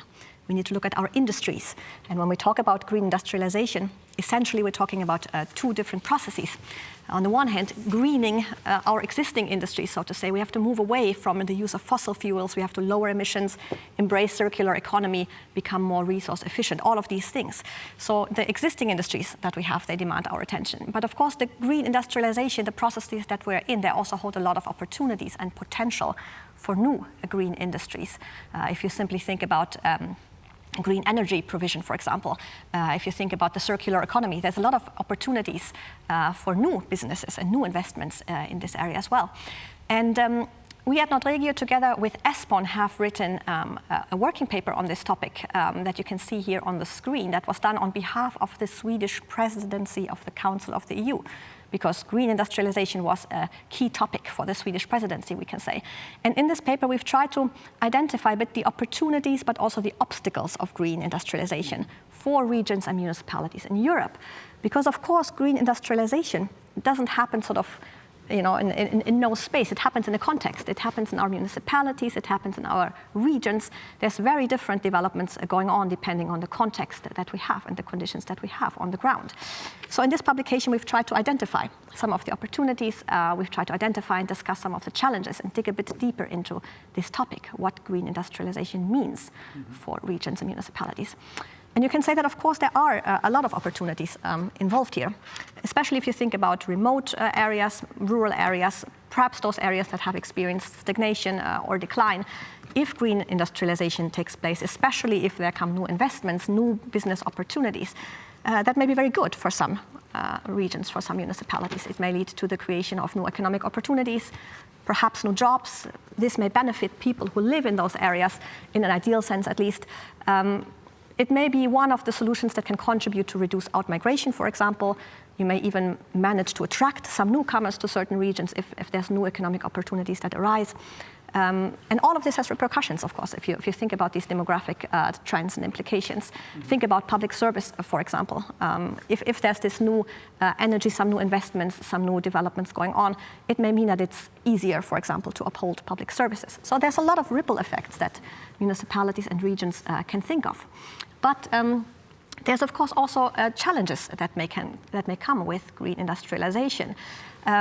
One of the key challenges I think that we can think of naturally is land use conflicts, because green industrialization can take space, needs space. And this relates also to the no net land take presentation that we just heard before. If there's green industrialization, especially if there's new investments, especially if there's new activities, green energy, for example, but also resource extraction, if there's a new industrial park, all of this takes land, and land is often already used for someone, by someone with different purposes. So almost naturally, green industrialization can lead to conflicts there that regions and municipalities have to handle. You can also think about other aspects. For example, if there's new jobs being created, if there's new economic activity, we need skills, we need people, we need the right kind of competences, and how to make sure that these are there, how to make sure that there's not an obstacle to development simply because we don't have the manpower or the human capital is something to think about. Very easily, especially in smaller municipalities with sort of lower capacity, lower finances, you easily talk also about challenges that relate to planning and to financing. You may imagine that if there's big green investments going on, there's a lot of things to plan for that go beyond the actual investment itself. Very often you need infrastructure, you need housing, you may need new services, you may need a lot of things that need to be financed and that they need to be planned for, which can be very challenging, especially for smaller municipalities. So there easily we get into discussions as well. Who's actually responsible here? Who finances? Who takes the risks? And we see also in practice quite some challenges with these kind of questions. So how do we move beyond that, you can say? How do we deal with those kind of challenges and make sure that municipalities and regions sort of can reap the benefit of green industrialization and sort of trying to handle the challenges? Well, again, I can point to the paper that I showed there on the first slide, where we really try to discuss some of these opportunities, some of the strategies in depth. But some things that can, of course, be mentioned is quite simply the need for place-based solutions, place-based development. We have very different contexts in Europe. We have very different conditions, opportunities, challenges. These need to be taken into account. So it has to be really place-based strategies that really try to make sure that regions, municipalities can make the best out of these opportunities. Working horizontally and vertically with actors that are relevant is very important, that we work across levels of governance, that we involve stakeholders, especially those from the regions, the entrepreneurs, civil society, also the population, bring in a different kind of stakeholders to make sure that the best solutions are developed for that particular context. Reskilling, upskilling, very important. We need to make sure that we have the courses, the opportunities available for workers and employees to develop the skills that are actually needed in the green industries. So here, again, a close cooperation, for example, between employers, labor unions, educational sector is required. And then if you have very big investments, of course, then we may have to talk about really bringing in more people. In the north of Sweden, we've seen some of those examples. There's a lot of challenges that come with that. And then you have to really think holistically, not just about the industries, not just about the jobs. You have to start thinking about the housing that might be needed, the services that might be needed, the quality of life, how to integrate newcomers and those that are already living there, and all these kind of things. If you think that is an interesting topic, I can also point you to the two publications here on the screen. At NotRegio, we recently published a report here on the regional impacts of the green transition. So we really try to look a bit more specifically for some industries, what are the regional effects and how to deal with them. And we have also published a Nordic toolbox for a just green transition recently, where we've tried to collect evidence, information, real-life examples, best practices and tools for policymakers on how to make sure that these green transition processes are more just and more fair and really take local context into account. So that could also be relevant. It is directed more towards policymakers in the Nordics, but I think all the content we have really applies in the rest of Europe as well. So this might be relevant for policymakers beyond the Nordics, I would say. Yeah, I would like to question industrialization processes and projects, and also green industrialization can spark some kind of resistance between local populations, and there are some concerns. You have mentioned just the land take that these projects have. How can we address these concerns and conflicts caused by green industrialization projects? This is something we've looked at in different projects and in different contexts. And I think one thing that keeps coming back is the importance to really engage local populations, local stakeholders early on in a constructive way, listening to what people have to say. We see too many examples also in the Nordics where big investments are supposed to take place. Think about a wind park, a new wind park, or new solar panels. But local populations hear about these things through the media. They have not received any communication of that before, and they may also have had no participation opportunities at all. And almost by definition, that can spark resistance. So I think one way to really go about is to communicate about any plans with the local population and local stakeholders early and openly, and offering room for them to bring in concerns, but also solutions and strategies and ideas that they have. Because one thing that we see also in our research is quite remarkably, I think we know that large majorities in Europe are really concerned about climate change. And when we ask people in the Nordic countries, half of them also say that they are willing, or they think we should have sort of more ambitious climate policies. We should be more ambitious in the green transition, even if it means that we have to increase taxes. So in a sense, you see there is a willingness even for some sort of personal sacrifice. This is something we can build on, but too often you do these green transition projects and they're sort of decided and planned and implemented on top of people's head, and that can create resistance simply because people don't like the process. So I think there is one opportunity to sort of come in and do better. You may not make everyone happy anyway, but at least you can catch some more people and also potentially come up with better solutions, better policies, better local plans, because you build on local knowledge. So this is a sort of, I think, a low-hanging fruit. So communicate, engage, and listen early on in the process. Yeah. Thank you very much, Nora. Let's turn quite literally to you, Frank. Well, you work in a fascinating subject, marine and spatial planning. Which synergies exist between offshore renewable energy and other uses? We are talking about competing for land, for uses of the land. How could the co-use of offshore wind parks and other offshore renewable energy devices can be promoted with different uses of the marine environment? Yes. Thank you, Francesco, for the question. I'm afraid that at the sea it's no different than on land, as what we just discussed. On sea there are also many different functions that are out there, and if we want to advance in the energy transition, if we want to achieve the European objectives that are there for offshore renewable energy, which are for 2030 to move from today about 37 gigawatts to 2030 to move to more than 100 gigawatts of offshore renewable energy.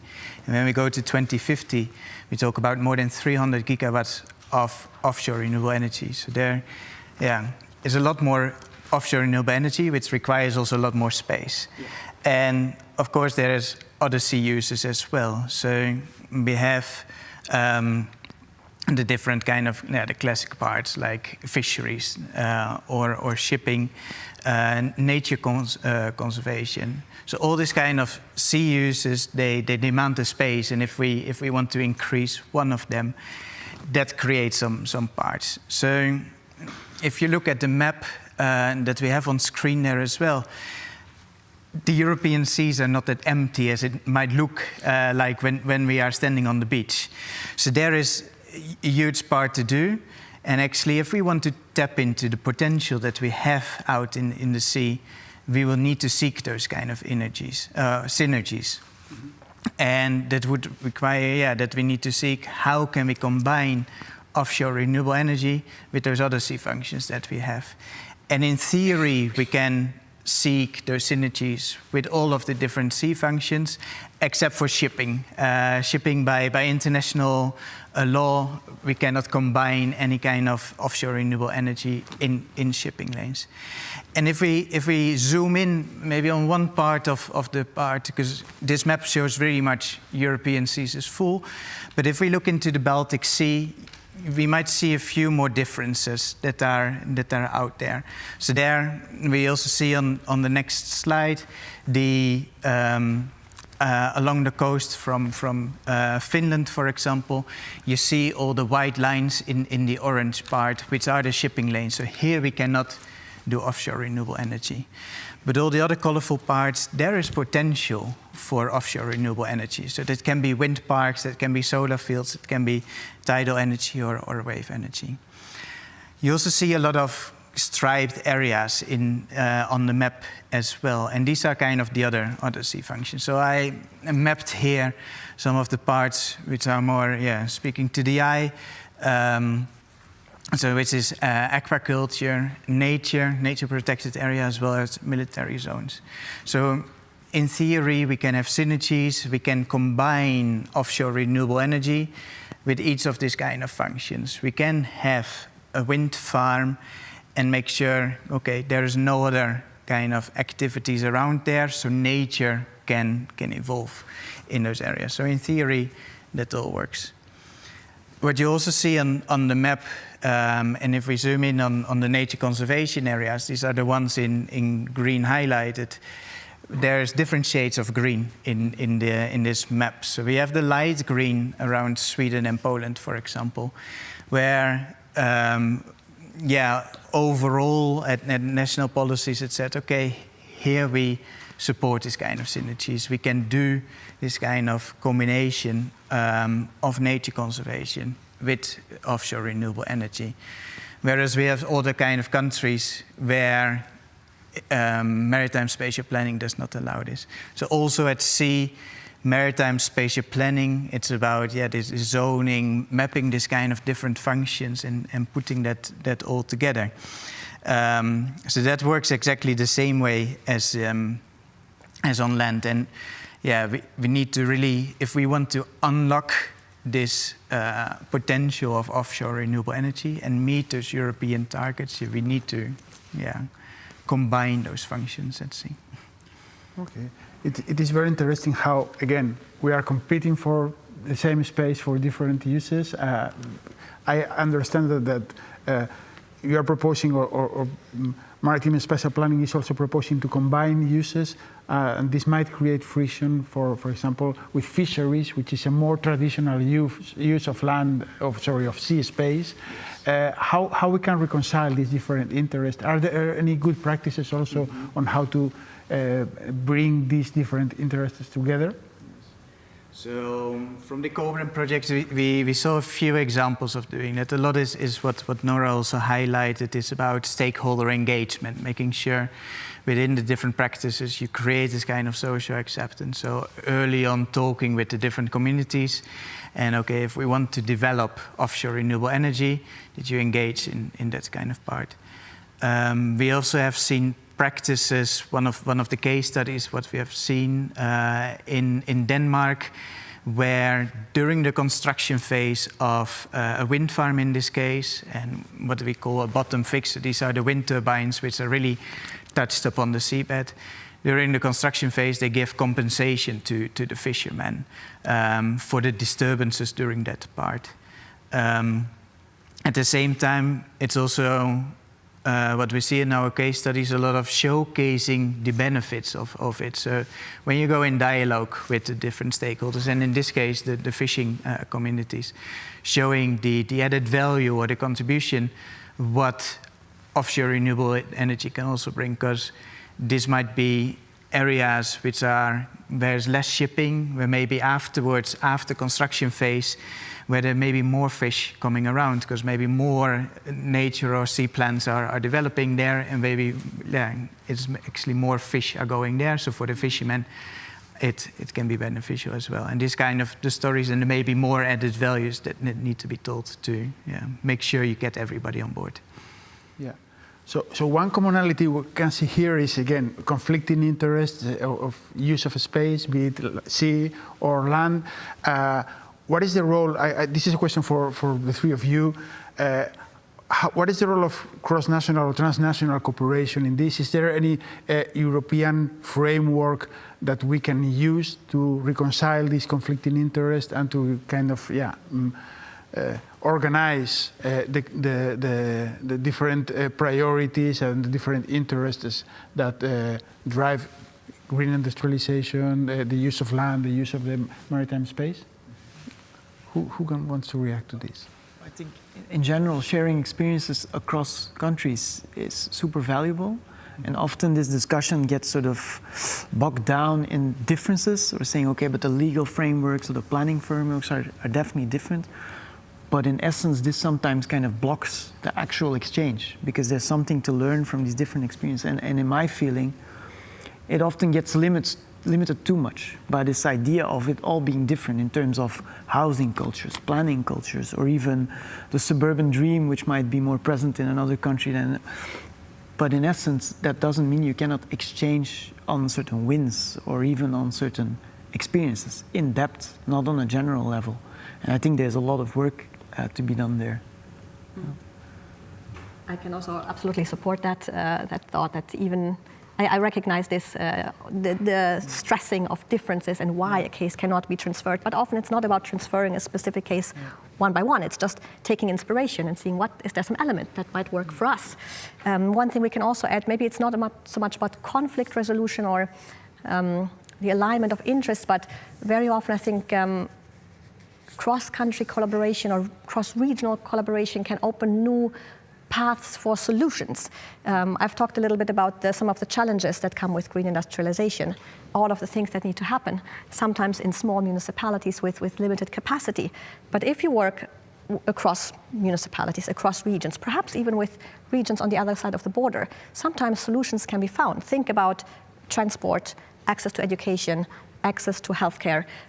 We see some examples of this in the Nordic countries, that in some of these areas that struggle with this, if you start to work together, even across national borders, sometimes there can be solutions that are found that make it easier for everyone. So I think we should not just only think about borders as something that divides us, but see, can we move across those to develop these solutions that make it easier for everyone? So I think there's a lot of potential there in different contexts. No, I can share that as well, and that also moving beyond the sharing of experience, but it's also very relevant, and we see examples of that across Europe as well. In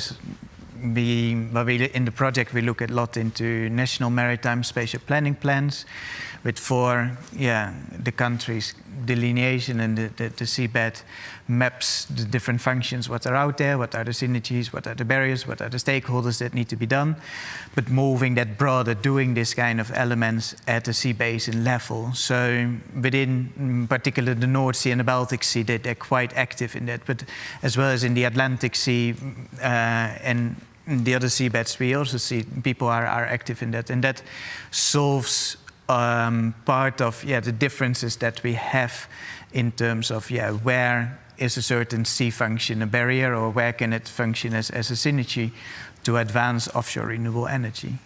So moving beyond this kind of national borders and discussing this at a wider range definitely support. Yeah, and possibly making it a hot topic in different countries, because we need to talk more about these issues. You mentioned taking inspiration from the work that you have conducted. Can you share some good practice, some successful case, or any inspirational story that can trigger action elsewhere in Europe? And then the second part of the question would be how we can promote public debate on these subjects, how through examples, through new regulations, how we can put these ideas or put these subjects in the minds of the collective people?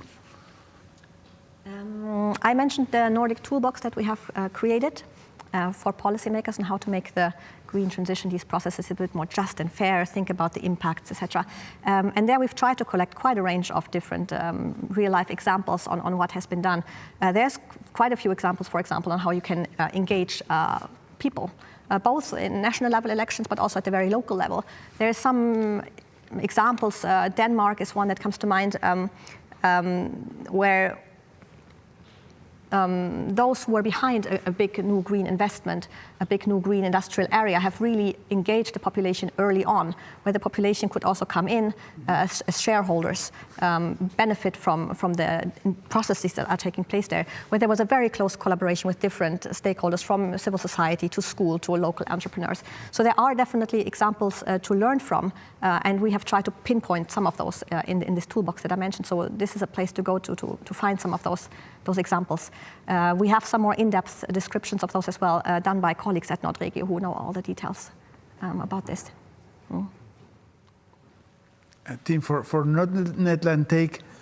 Yeah, I think a reflection to share on this, like whether it being on the public agenda or in the political sphere or being discussed in a broad sense, it's a very interesting thing that you feel that because it's such a technical description, it's very absent in the public debate in a sense, with some exceptions. For example, if you look at France, there's been discussions on to which extent does this No Netland Take agenda conflict with the development potential of certain rural areas, and this whole idea of dualities between built up, densified versus being a rural region, and this contradiction has sparked some discussion there. Or in Flanders, where you saw that the discussion on the building shift, where No Netland Take would start like picking into like property rights and so on, got very heated. But in a general sense, we saw that there was very little engagement with the concept, and that there you feel that while it's such a strong thing to build upon, the reason that it's so absent in the public debate is because it's not connected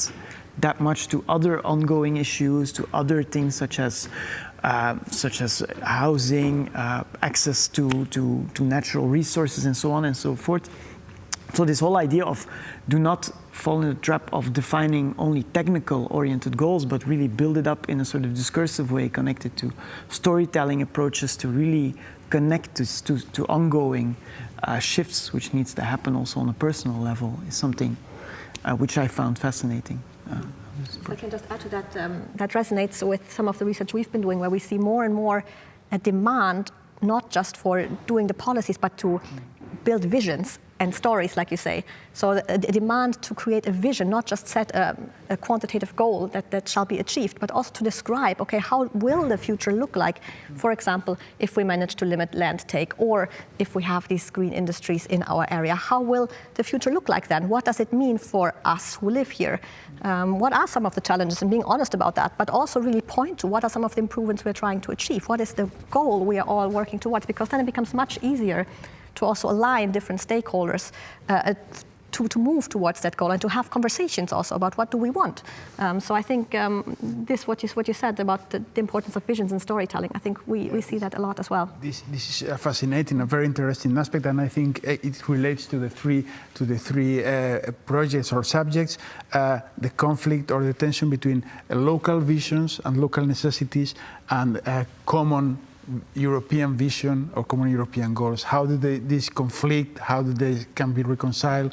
And what citizens can perceive as positive for them who live in a specific place, as opposed as a wide and often diffuse European goals. Do you feel like in your work, do you sense this kind of conflict between the positions of local communities in be it green industrialization projects or the different uses for their marine space?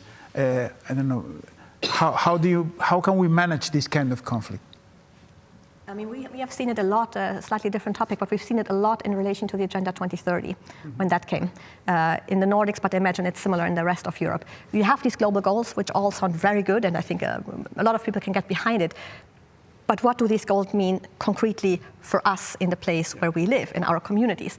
And we've seen in the Nordics that a lot of work has been put into localizing these goals. And I think the same goes for a lot of the European climate goals, for example, a lot of the goals we have there.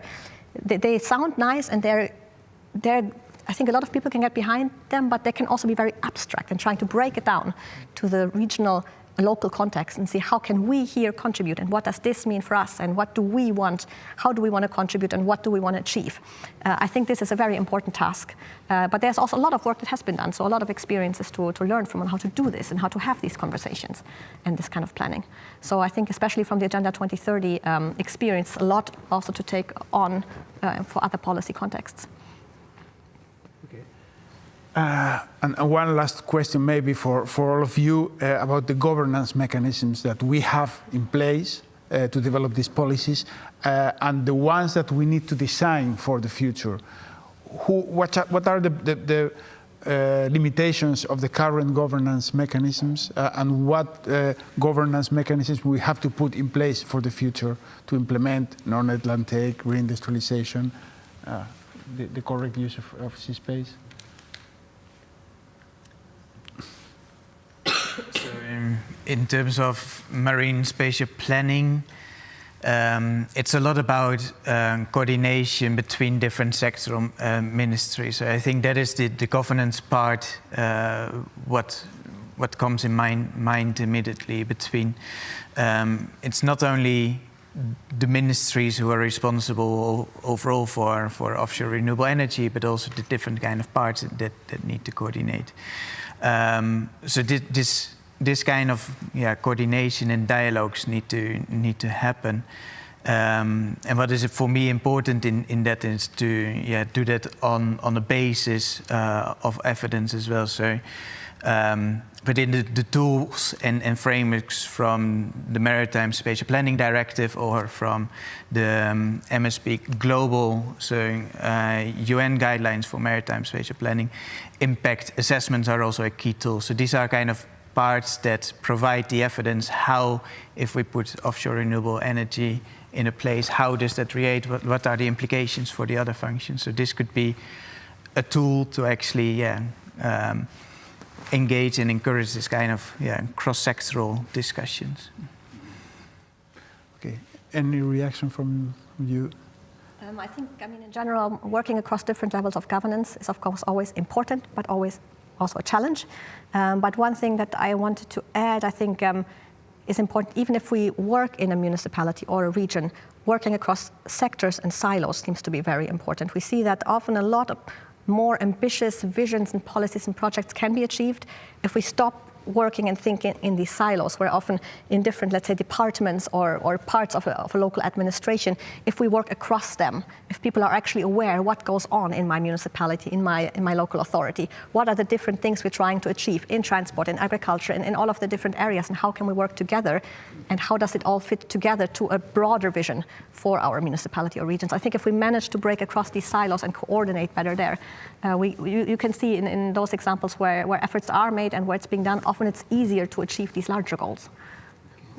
Okay. Thank you very much, Nora. I think it is about time for us to wrap up. So I want to thank you. Thank you to all of our speakers today and to you, our audience, for all of your questions and your interaction. Before we close, I strongly encourage you once more to stay connected to the ESPON webpage, where you can learn more about these recently concluded projects.